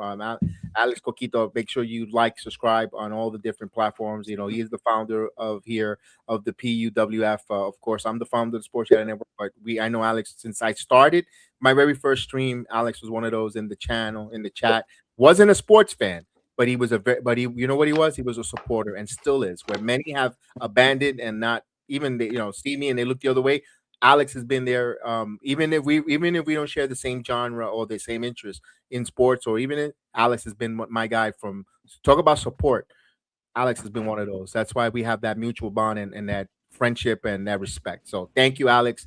We appreciate you guys. Safe travels. Enjoy. And we'll see you guys next Saturday. The guys will be back here for Saturday Night Talk. Have a blessed Sunday as we enter Sunday. We'll talk to you guys next time. Stay away from dark alleys, Alex. Stay away from dark alleys. Free Joe, WWE. Free Joe. Free Joe. Yeah. Have a good night, guys.